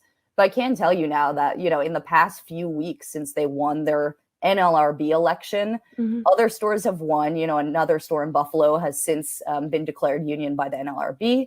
And they've now filed elections at, I think, maybe across 8 states for other stores. So 3 more Buffalo stores will start a new union election at the end of this month. And there's just so many other states where this is happening too. So I grew up in Buffalo. So watching this is really that store that's on screen right now. I used to study there in high school and take my breaks and sometimes skip classes and go there. And it's really powerful. But I want to add one more thing about that location, which, based on what you just said about education, this area where those initial Starbucks were organized is in this education like sector. There are like multiple universities and colleges in that area. And it might be a factor. I mean, we don't have any data to suggest this necessarily, but there are multiple universities and colleges in that area. And it'd be an interesting aspect to look at. I would be fascinated to see whether it's UB or Canisius College or, many other little colleges in that area. It's funny you mentioned that you went there in high school, because that story I wrote that you quoted at the beginning, the Baristas of the World Unite, was about actually a different chain, not a Starbucks chain, about Coffee Tree Roasters, which is a chain in Pittsburgh. That's where I grew up. And actually, so one of those stores was where I spent much of my high school years. And actually, I worked at the restaurant next door. So I really spent a lot of time at that coffee shop. And this is the knock-on effect, right? These workers already were reaching out to the UFCW, which is the union they're organizing with. They were doing that over the summer. So it's not like they were waiting. And now that these Starbucks stores have won elections, they reached out. This is a process happening across all sorts of coffee shops. But they formally have, are trying to get a union election. The company has, immediately fired someone in response to that.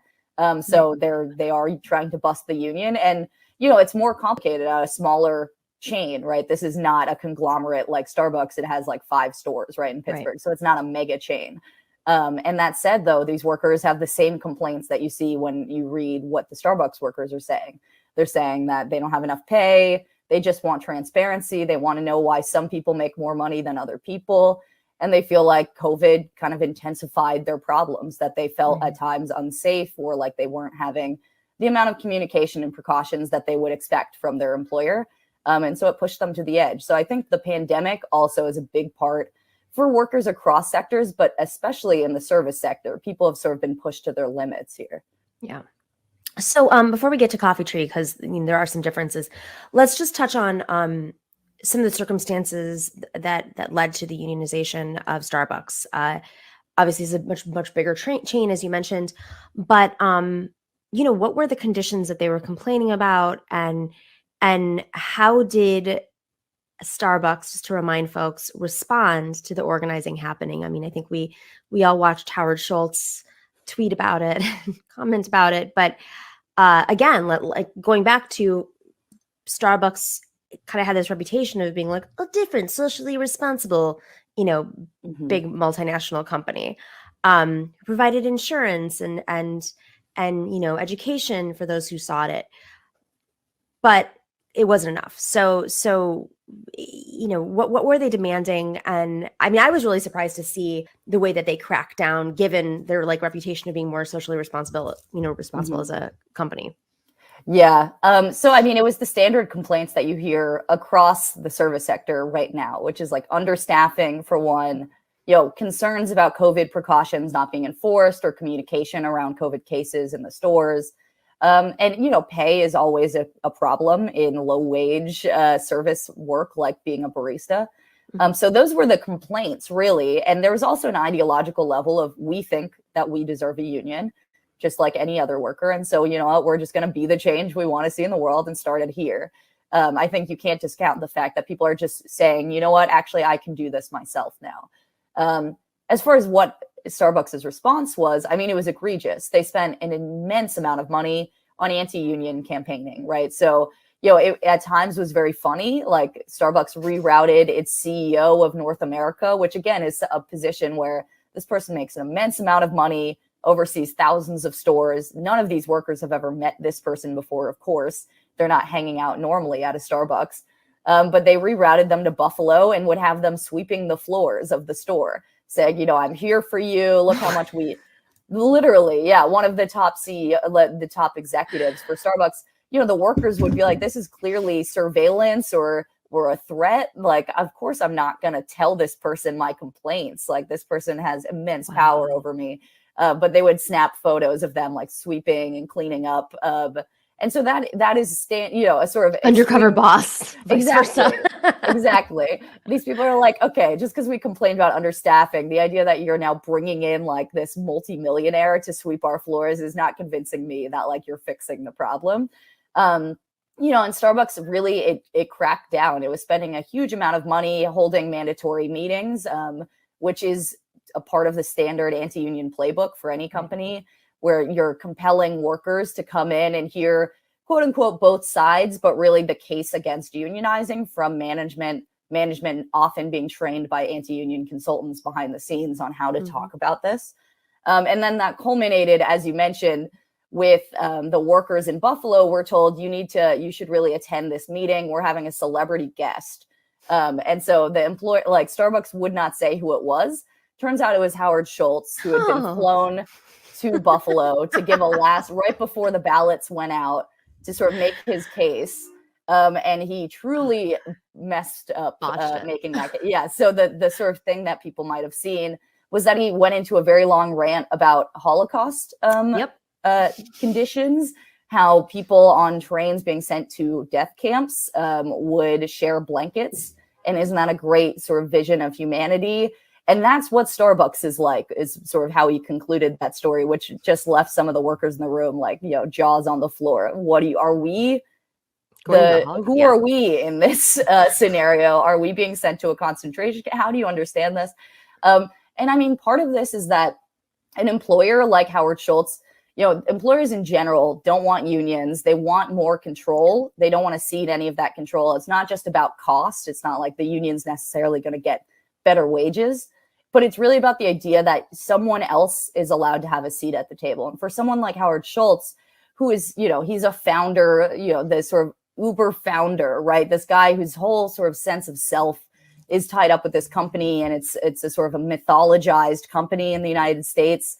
Howard Schultz ran a presidential campaign in part based on, the way his values are embodied in this iconic company. And so to hand over that even to one store to sort of admit that you don't have the right to sort of unilaterally determine how your company is run is something that these people can't countenance. And they know that a foot in the door can be blasted, that door can be blasted wide open very quickly, as has been happening in the weeks since.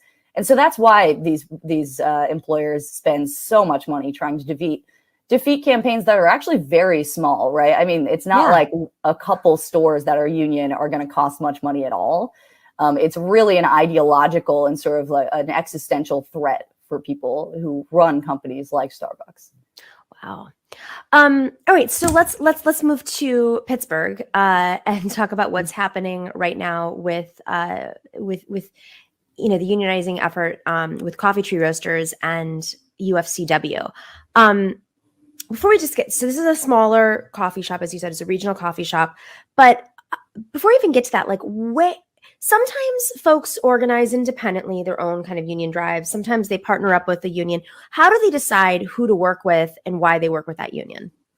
Yeah, that's a great question. So generally when you're starting to unionize, you know, you don't reach out to anyone, or you shouldn't at first, right? You're talking to your coworkers, you're meeting after work at the pizza place or at the bar, you're sharing salary or wage information. You're like, okay, you know what? Actually, we do need to do something. These problems have gotten too bad. The boss won't fix them. At that point, there is a conversation that, you know, generally is had about like, well, are there unions that operate in similar stores, right? Is there an obvious choice? And so with, you know, the Starbucks workers, they're working with Starbucks Workers United is sort of affiliated with SEIU, which has a long history of organizing fast food and sort of low wage service work. You know, I can tell you in my own experience of organizing a union, we reached out to one union, and, you know, I thought it made sense to work with them. They were sort of the most proactive in response to me emailing them, reaching out, sort of asking questions. And they represented a few other workers in the same sector that I was in. But very quickly, we found we had problems with their approach, right? They were a little more top down than my coworkers wanted.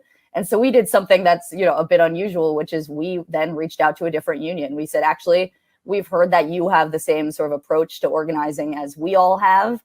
And we met with them and we did, you know, switch. So it's a process like anything else.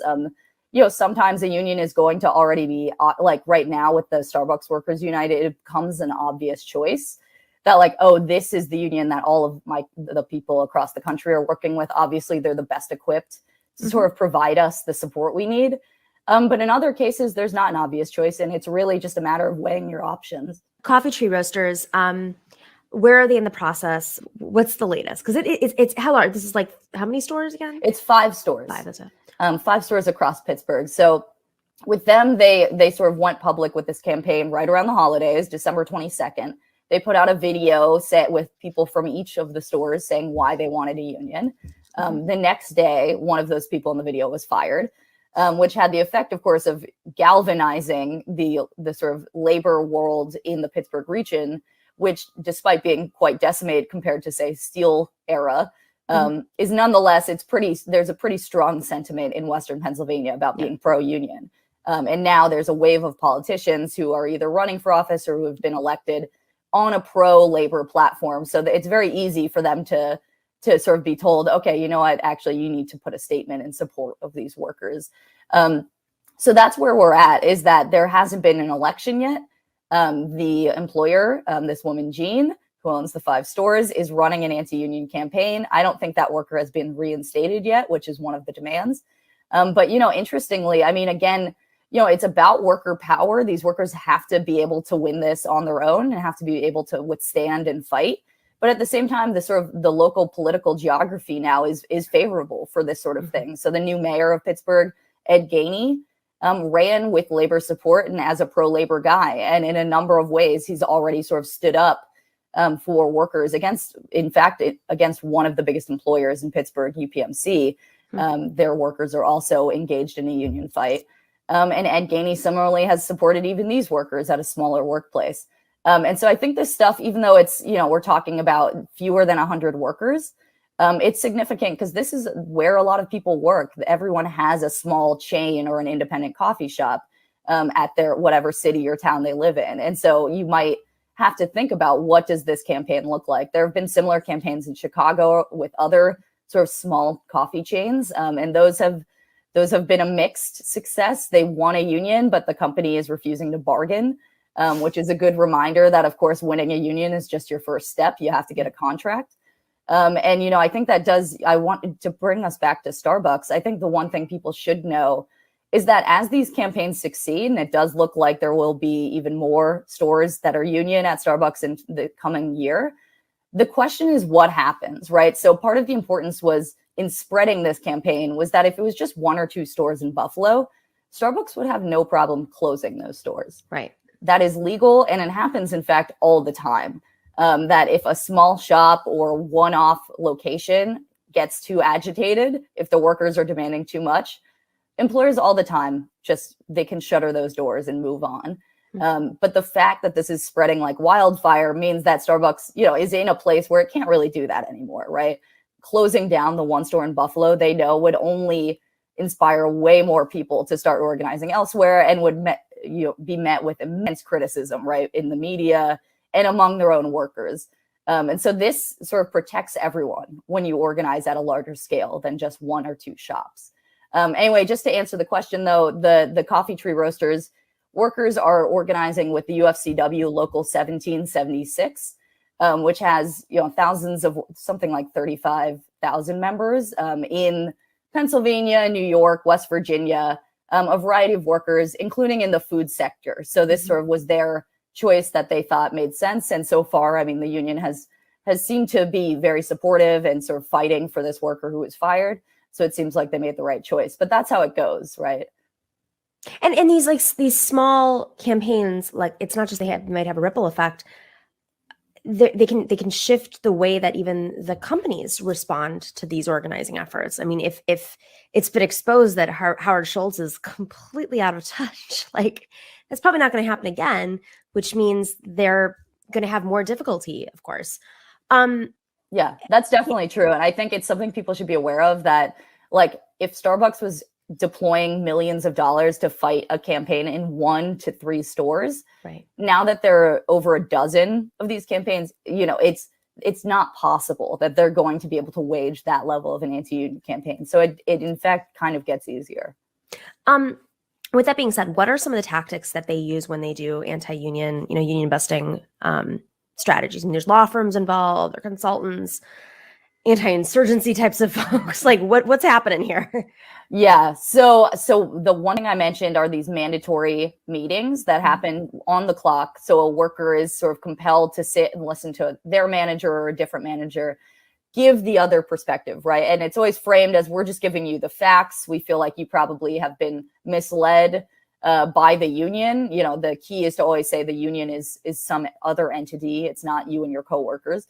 So we're just going to lay out the dangers of unionizing here. And so you have to listen to that often for hours a week. I write a lot about Amazon, and Amazon is one of the most intense as far as this goes. During the Bessemer, the first union election there last year, it was like every week, hours a day, these workers are compelled to come in and listen. And in fact, they felt they were being surveilled while doing so. They felt they couldn't speak up sometimes because they would be marked as an agitator or a supporter. And so they felt like they were really being actually silenced and sort of put in a really difficult position. There's also just general favoritism, right? Like a manager noting who is against the union, who's for it, and sort of then retaliating in soft ways, right? Ways that they can't be charged with violating the law over, but nonetheless making the union supporters' lives worse. It's also worth noting that while it's illegal to fire or retaliate against someone for supporting a union or being involved in organizing, in about 41% of union elections that run through the NLRB, the employer is charged with doing that, right? Wow. So this is what happened in Coffee Tree, that worker who was fired. Everyone is very clear that this was retaliation, right? So that is illegal, but employers do it all the time. So it's a mix of things. I mean, there's also just the message that is sent to people is that, this location might close if you do this. Your life might get a lot worse. There are all these things that the union's not telling you that you don't know about. So it's just sort of a climate of fear and confusion, and also just downright exhaustion, right? If you just want to do your job and now you're feeling like you're pulled into a political struggle, hours of your time are being spent listening to these conversations, you're exhausted. Yeah. And the employer's trick is to say, remember that exhaustion, feel it, and remember that it's because of the union campaign that you're feeling that. Oh, yeah. So to link it to the idea that you're causing this yourselves, and it could all go away if you would just vote against the union. That sounds like an abusive relationship. Right. Okay, so my final question before we wrap is there are laws. Of course, like they're violating laws in terms of in firing folks who are unionizing, but what happens when they break them? I mean, is what's enforceable? Is there any sort of real oversight? Obviously, the PRO Act is somewhere right now. What does it do to hold these companies accountable for their actions? Yeah, I mean, this is definitely part of the problem, and of course, the case for something like the PRO Act, which right now there's very few consequences when an employer is caught in the act of breaking the law. When the NLRB finds them to have broken the law, so if an employer fires someone illegally, like is what happening at Coffee Tree, right? So this worker Liam Tinker is who was fired. Right. Say it looks very clear cut. It does look like they overstepped, and you could win this case that this was an illegal termination.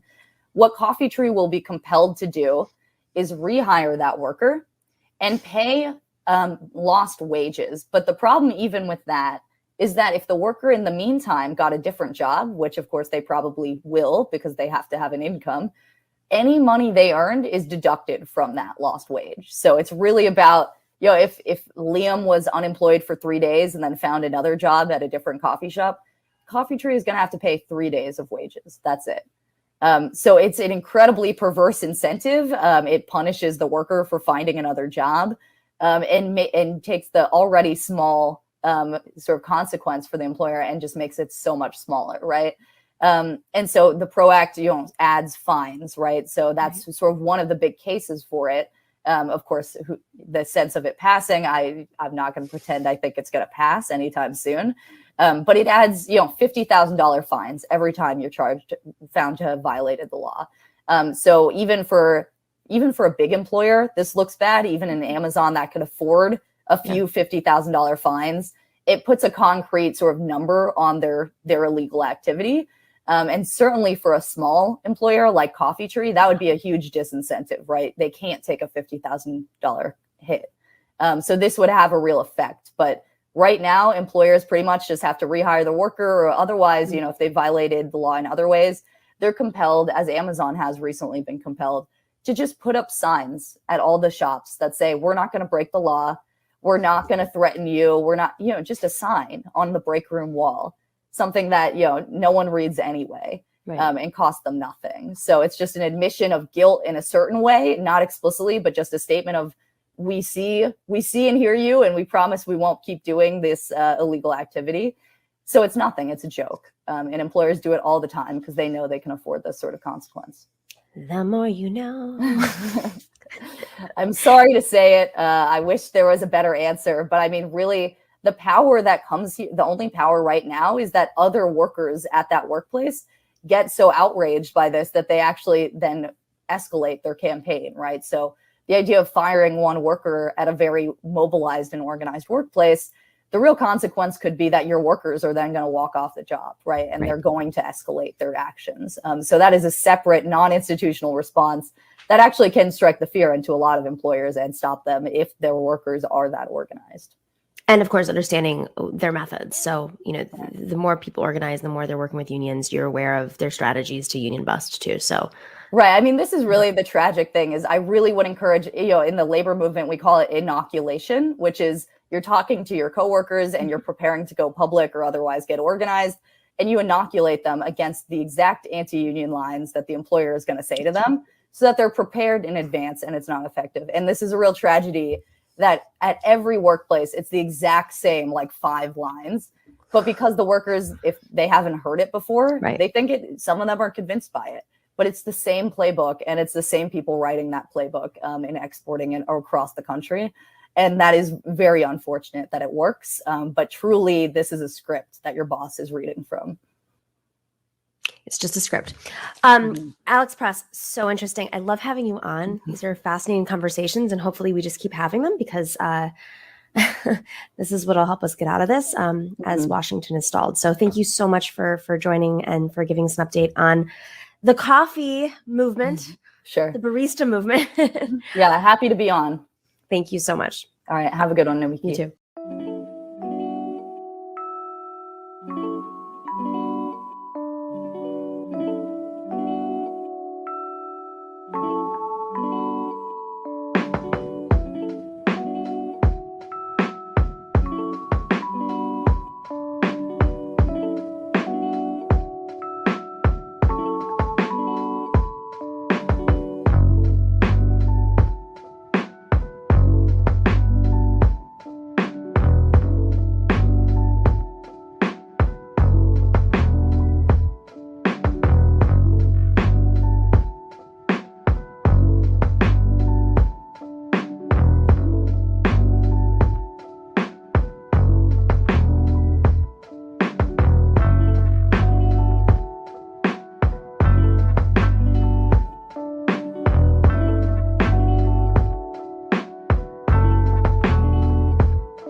All right, welcome back to the Nomiki Show.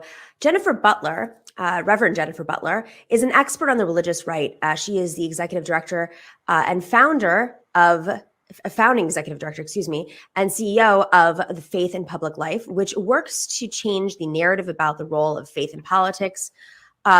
And she's also the author of Who Stole My Bible and Born Again, the Christian Right Globalized, which calls for a religious response to global culture wars of the religious right. And if there's any time we should be really examining this, it's now, after we've had an insurrection. And Reverend Butler, thank you for joining us and for doing this great work. I have to full disclosure. I have family members. I'm Greek Orthodox, my background. And I have family members who, so if anybody knows anything about the Greek Orthodox faith, it's pretty old school. It's pretty traditional. And even in that upbringing, I have two family members on my dad's side of the family who moved to the South, in Virginia in particular, one of them, the other in Florida, who were radicalized by the evangelical community and are on the far right. I was like, I don't know how much more religious you could get than Greek Orthodox, but they somehow found a way, and it has become their politics, aggressively so. I know this is common, but I personally find it horrifying and have to deal with it regularly. But when did this all start? How did it go from being like everyone's just practicing in faith-based communities to becoming a political movement? That's a really great question. It's great to join your show. I'm really excited to be here. And I have a similar story to yours. I grew up in the South in the Bible Belt, and a lot of my relatives and friends have gotten swept up into this movement. What happened, and many people have lost sight of sometimes, is that in the 1980s, the Republican Party, many of the operatives were trying to figure out a way to, gain political ground. And what they did was poured millions of dollars into creating the Christian right. And what they drew on was white Christian Southern resentment of school desegregation. Mm. So really, the Christian right was founded in racism. Mm-hmm. And they cloak that with the issue of abortion, which was, for evangelicals, not even an issue that they opposed back in the 70s. They actually supported Roe. So many of us have lost sight of that. We don't sometimes haven't really kind of realized that the Christian right wasn't founded so much in religious fervor in some respects, but actually in opposition to desegregating public schools. So let's get to the evangelical community. What is, for folks, what's the difference between Southern Baptist and evangelicals? Oh, that's interesting. There's a lot of overlap. An evangelical is someone who takes the Bible seriously, believes it's the word of God, who believes in the resurrection of Jesus Christ, probably tends to attend church regularly as opposed to like on the high holy days. It takes, attending church very seriously, a couple of times a week. And I grew up among evangelicals in the South in the Bible Belt. And I can say that, as I was growing up, most of them were not radicalized. They were just like very committed to their faith, and took the Bible very seriously. And it was not until the 80s, and I was coming of age in high school, I watched many of my friends getting grabbed by this kind of harder core ideology around a narrow set of issues that weren't even mentioned in the Bible. Issues like being, quote, pro-life, or really just anti-choice, anti-abortion. And I remember as a young person thinking, like, Jesus talked a lot about bringing good news to the poor and freedom to the oppressed and being a peacemaker. Where is that Jesus? None of my friends are talking about that Jesus. And that was actually what I was drawn to as a young person. I was concerned about the racism I saw in my community. I was concerned about the potential of nuclear Armageddon. And I wanted us to talk about that aspect of scripture. Unfortunately, a lot of people were becoming politicized. And so it was an effort to draw on religious fervor and use it to politicize people and draw them into a Republican Party. So evangelicals go back really far in American history, but starting in the 80s, they got drawn into a sort of partisan version of what it meant to be evangelical. So the abortion fight, it's become, literally I believe today is the anniversary, if I'm correct, right. of Roe v. Wade. With that being said, when this ruling occurred, did the origins of the evangelical politicization of abortion access, did that start before Roe v. Wade, or how did that kind of form? That started after Roe v. Wade, and Catholics were opposed to abortion, but evangelicals were not. You can even Google the Southern Baptist Convention position on Roe back when the decision was made. And it was really a balanced position around trusting women's moral authority and conscience, and really taking the decision seriously, but allowing women to make a choice about abortion and whether or not to have one. And then that position began to get really politicized.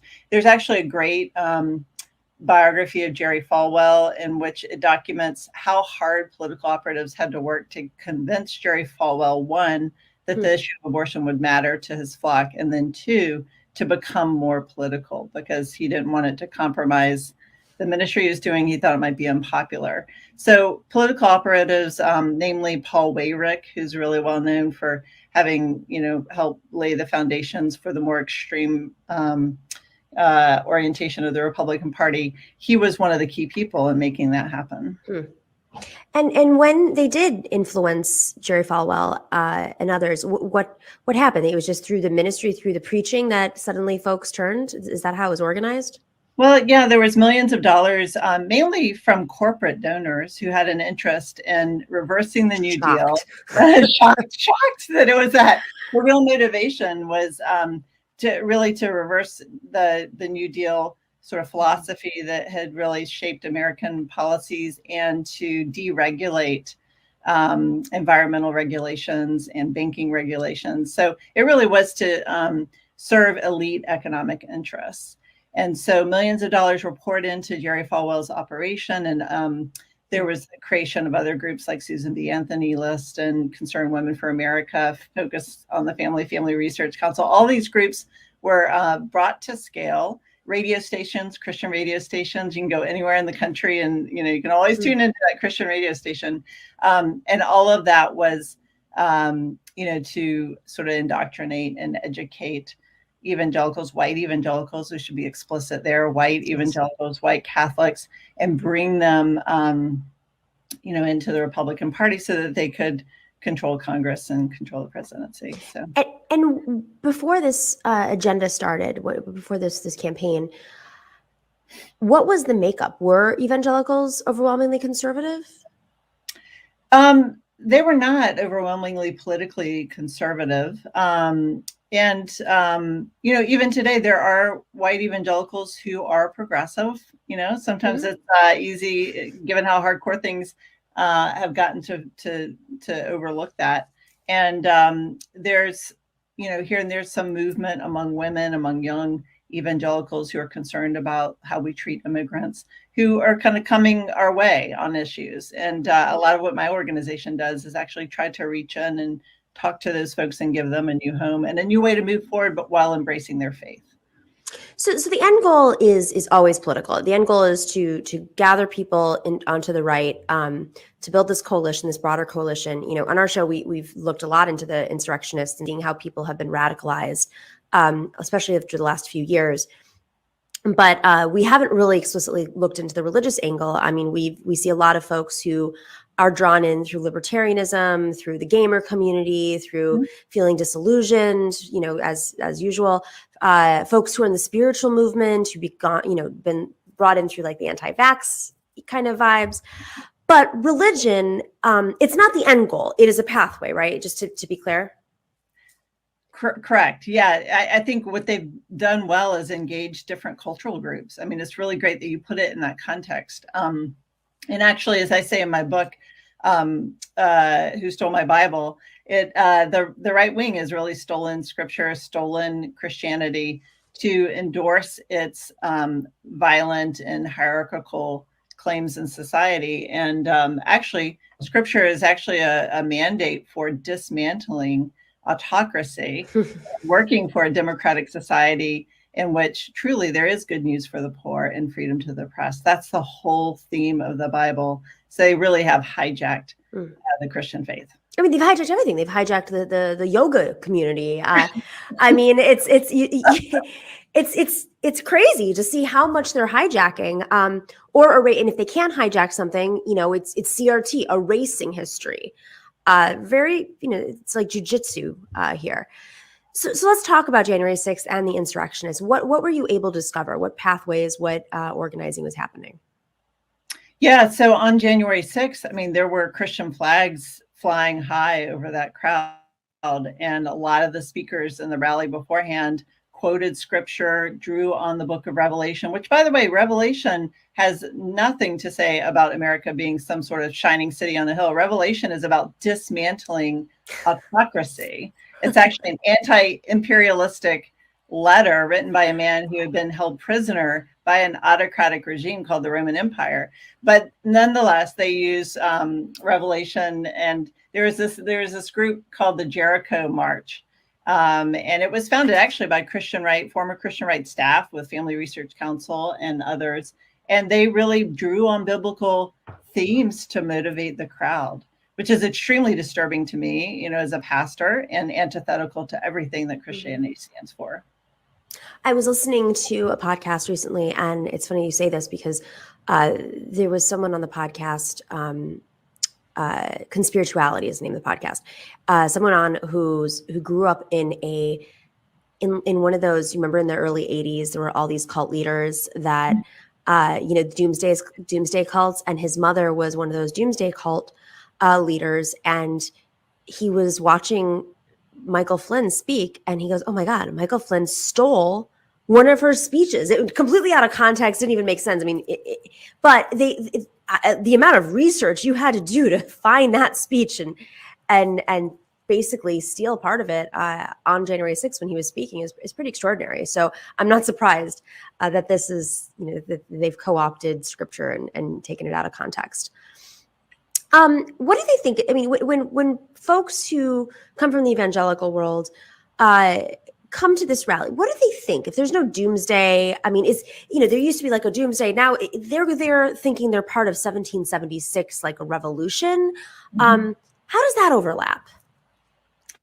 Yeah, so Christian nationalism really is an overlap of trying to use religious elements and overlap that with this idea that Christianity is somehow blessed by God, somehow unique. In particular, white Christians are blessed by God to run and to manage the country. And so they're overlapping sort of patriotic, nationalistic themes with Christian fervor and a sense of morality, giving sort of a moral cover to this kind of a violent movement, which actually went into the Capitol and threatened to hang the vice president, threatened to, kill people, and did lead to the deaths of many police officers and others. And so, this is all about violence, and yet they were whipping up the crowd using, this intersection of nationalism and religious fervor.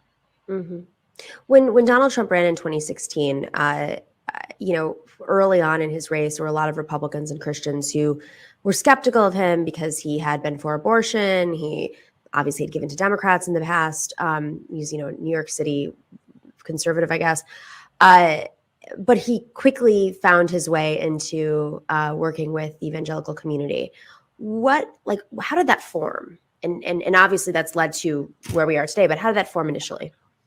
Yeah, Donald Trump is not really a particularly religious man. And as you said, he had very little with good reason, right? When we look at his demeanor and the way, he operates. But, some of the political operatives arranged a meeting for him with some of the evangelical leaders that eventually became a part of his, sort of inner circle. And, he realized that he could form a powerful alliance with them. I mean, I think Trump is very politically calculating. He realizes what he needs to do to stay in power. His end game is not anything to do, of course, with morals. It's enriching himself and his family and being in the limelight. He's an autocrat. But he was able to form an alliance with these folks and give them what they wanted. And so the Supreme Court justices that would support, this anti-choice position, his policies on Israel and Palestine.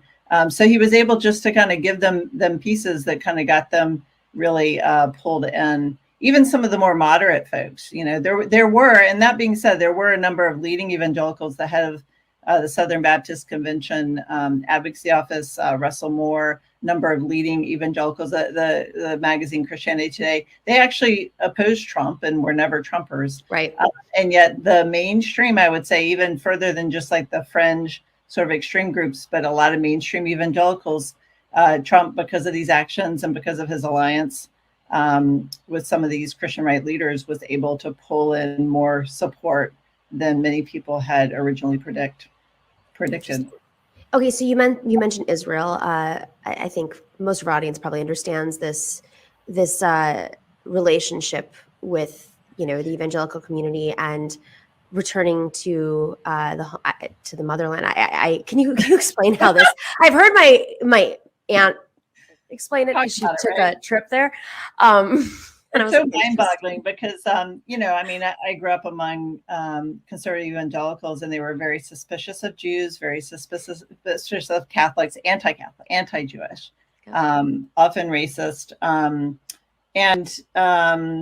yet, and still are today. But the Christian right believes that once Israel is reestablished and the city of Jerusalem is returned to them, then Jesus will come back and set the world straight again. And so they're all for accelerating that timeline so that Jesus can come back. And ironically, what will happen when Jesus comes back is he will make everybody convert to Christianity, and those that don't convert will be killed and burned in the fire.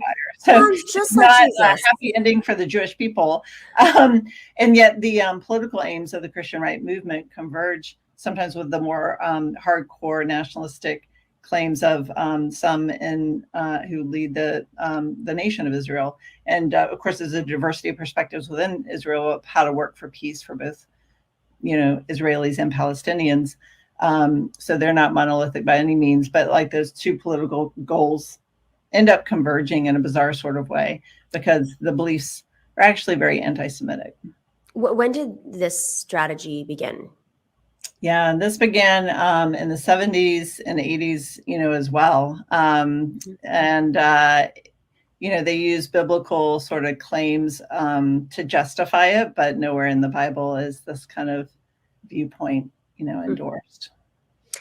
The Republican Party a few years ago, I remember reading how the Bush family was very concerned with there was an existential crisis for the Republican Party. They were concerned that they were losing young people and the country was becoming more diverse. And so their strategy was to become a more inclusive party in terms of diversity.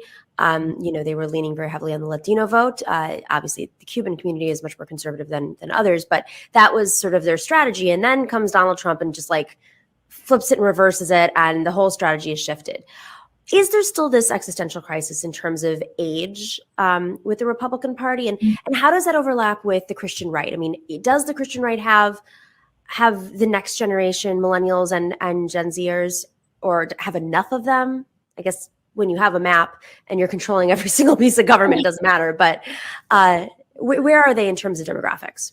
This is a really good question. I mean, there's a lot of polling to suggest that they don't have a stranglehold on younger people. And that gives me a little bit of hope that we should continue reaching out to those young folks. What also tends to happen is young people who aren't buying into this ideology around Trump and Christian nationalism, they actually end up leaving the fold.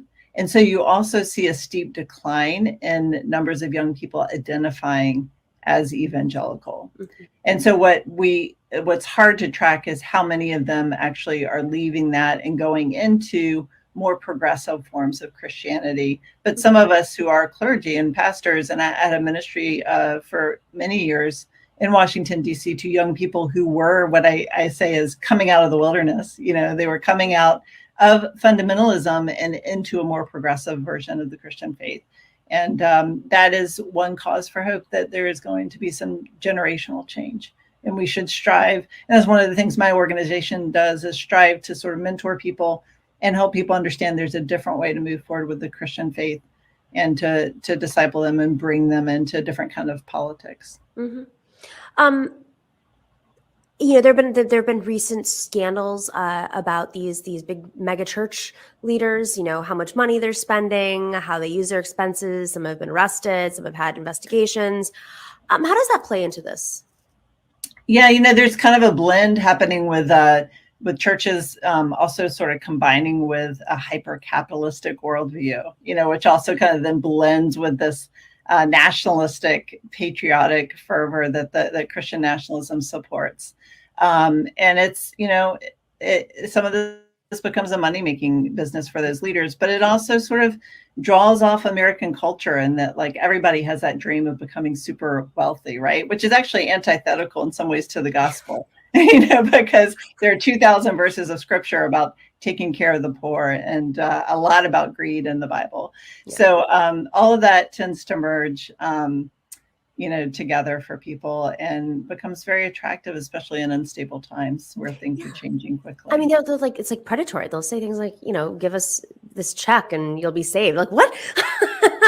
It's really horrific. And then there's some people, if there's this connection between like, if you do well, you're blessed by God. If you're sick or you're doing poorly, that you're must be immoral and not in line with God, when actually the opposite is true. Jesus said, blessed are the meek, blessed are the poor. The first will be last and last will be first. Mm-hmm. So it's actually the opposite of what the gospel teaches. And it's incredibly spiritually demoralizing and lacking in compassion. I've seen so many families destroyed by that kind of a belief system. Interesting. Are those mega churches doing better than ever? Are they in the decline? Like, because it seems like those are hubs for this organizing that's happening. They are, and one of Trump's key advisors, several of them, Jeffress and Paula White, right? Yeah, come out of that kind of milieu. And of course, that really connects to Trump and his philosophy of life, right? Mm-hmm. He's all about showcasing his money, and people admire him for that. And, as a pastor, I'd say that is hyper-capitalism creeping into the Christian faith, and it's idolatry. Okay, so where do we go from here? Are they, is there any decline? I mean, we talk about generational decline, but a lot of these insurrections, not all of them, but a lot of them were younger. Were probably millennial and younger, because it was a grueling task to go blast the Capitol. Let's just be real. It was, but where are we going from here? What do we do with all this? Yeah, so my organization is organizing across the country. We work with 50,000 religious leaders who are organizing to protect our democracy and to call out the heresy of Christian nationalism. And I think the more we do that, and our movement has grown more vocal and more prominent in recent years, the more people will have a different way to go. They'll be able to listen to their better angels. And it's important, really, I think, that all of us contest this moral ground. The Christian nationalists and the insurrectionists, they're trying to take some sort of moral high ground. And we need to make a case back to the American people that this is actually antithetical to their faith tradition, whatever that might be. So we're making a Jewish argument. We're making a Christian argument. We're making sure Catholics and evangelicals who understand this are speaking out loudly. And we'll be launching an effort at the top of this year to protect our democracy. The window needs to be kept open. And this is a very important election year. A lot of us don't pay attention in midterm election years, but it's critical that we protect access to the ballot box. And so we're going to be mobilizing moral messengers and moral leaders to really defend the ballot box legislatively and in person when the election rolls around. Well, especially with voting rights at odds right now with our own government that's in power. So many threats. 19 states have passed voter suppression laws. And of course, we weren't able to pass the voting rights reform that we wanted to in Congress just now. That effort just failed. So we're going to continue to try to move that forward. And we're working at the state level to make sure that there are no more bad laws passed that would prevent people from accessing the ballot box. This is wonderful. How can people help out if they want to join your fight? Well, they can join faithinpubliclife.org, sign up on the mailing list. We'll be mobilizing people across the country, and we want to get you plugged in and trained up. Wonderful. Reverend, this was such a thoughtful conversation. I'd love to have you back on as things go on and you continue your fight, as you're campaigning and mobilizing. But Reverend Jennifer Butler is the CEO of Faith in Public Life. Go check it out.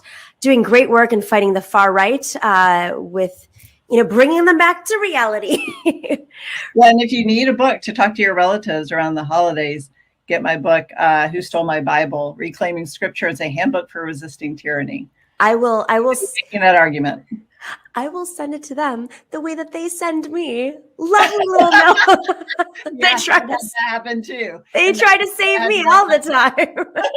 My dad, my aunt has actually driven my father to be an atheist. Like, he says it. I am not. He declares himself an atheist, and it is absolutely a result of his family going full far. That has happened to a lot of people, and I understand it. And I myself almost left the faith. Even as I was studying to be a minister, I got so disillusioned with the hypocrisy. But then there was a turning point where I decided I have to reclaim this faith. I can't let anybody steal it from me. And it's morally incumbent upon me to make sure that people aren't hijacking my faith. That's great. This is wonderful work, courageous work, and appreciate you being out there. Thank you so much, Reverend. Thank you for having me. The Nomiki Show. We clash momentarily for class solidarity. Cash circulating, give the masses back its currency. Greed from elites, oligarchs stay fed. Deep state, fake fed. Everybody break bread. Racism, homophobia, sexism, religion in this melting pot we live in. Time to build a new system. Unionize labor rights. Highlight the issue. Talking heads left is best. The saga continues. The Nomiki Show.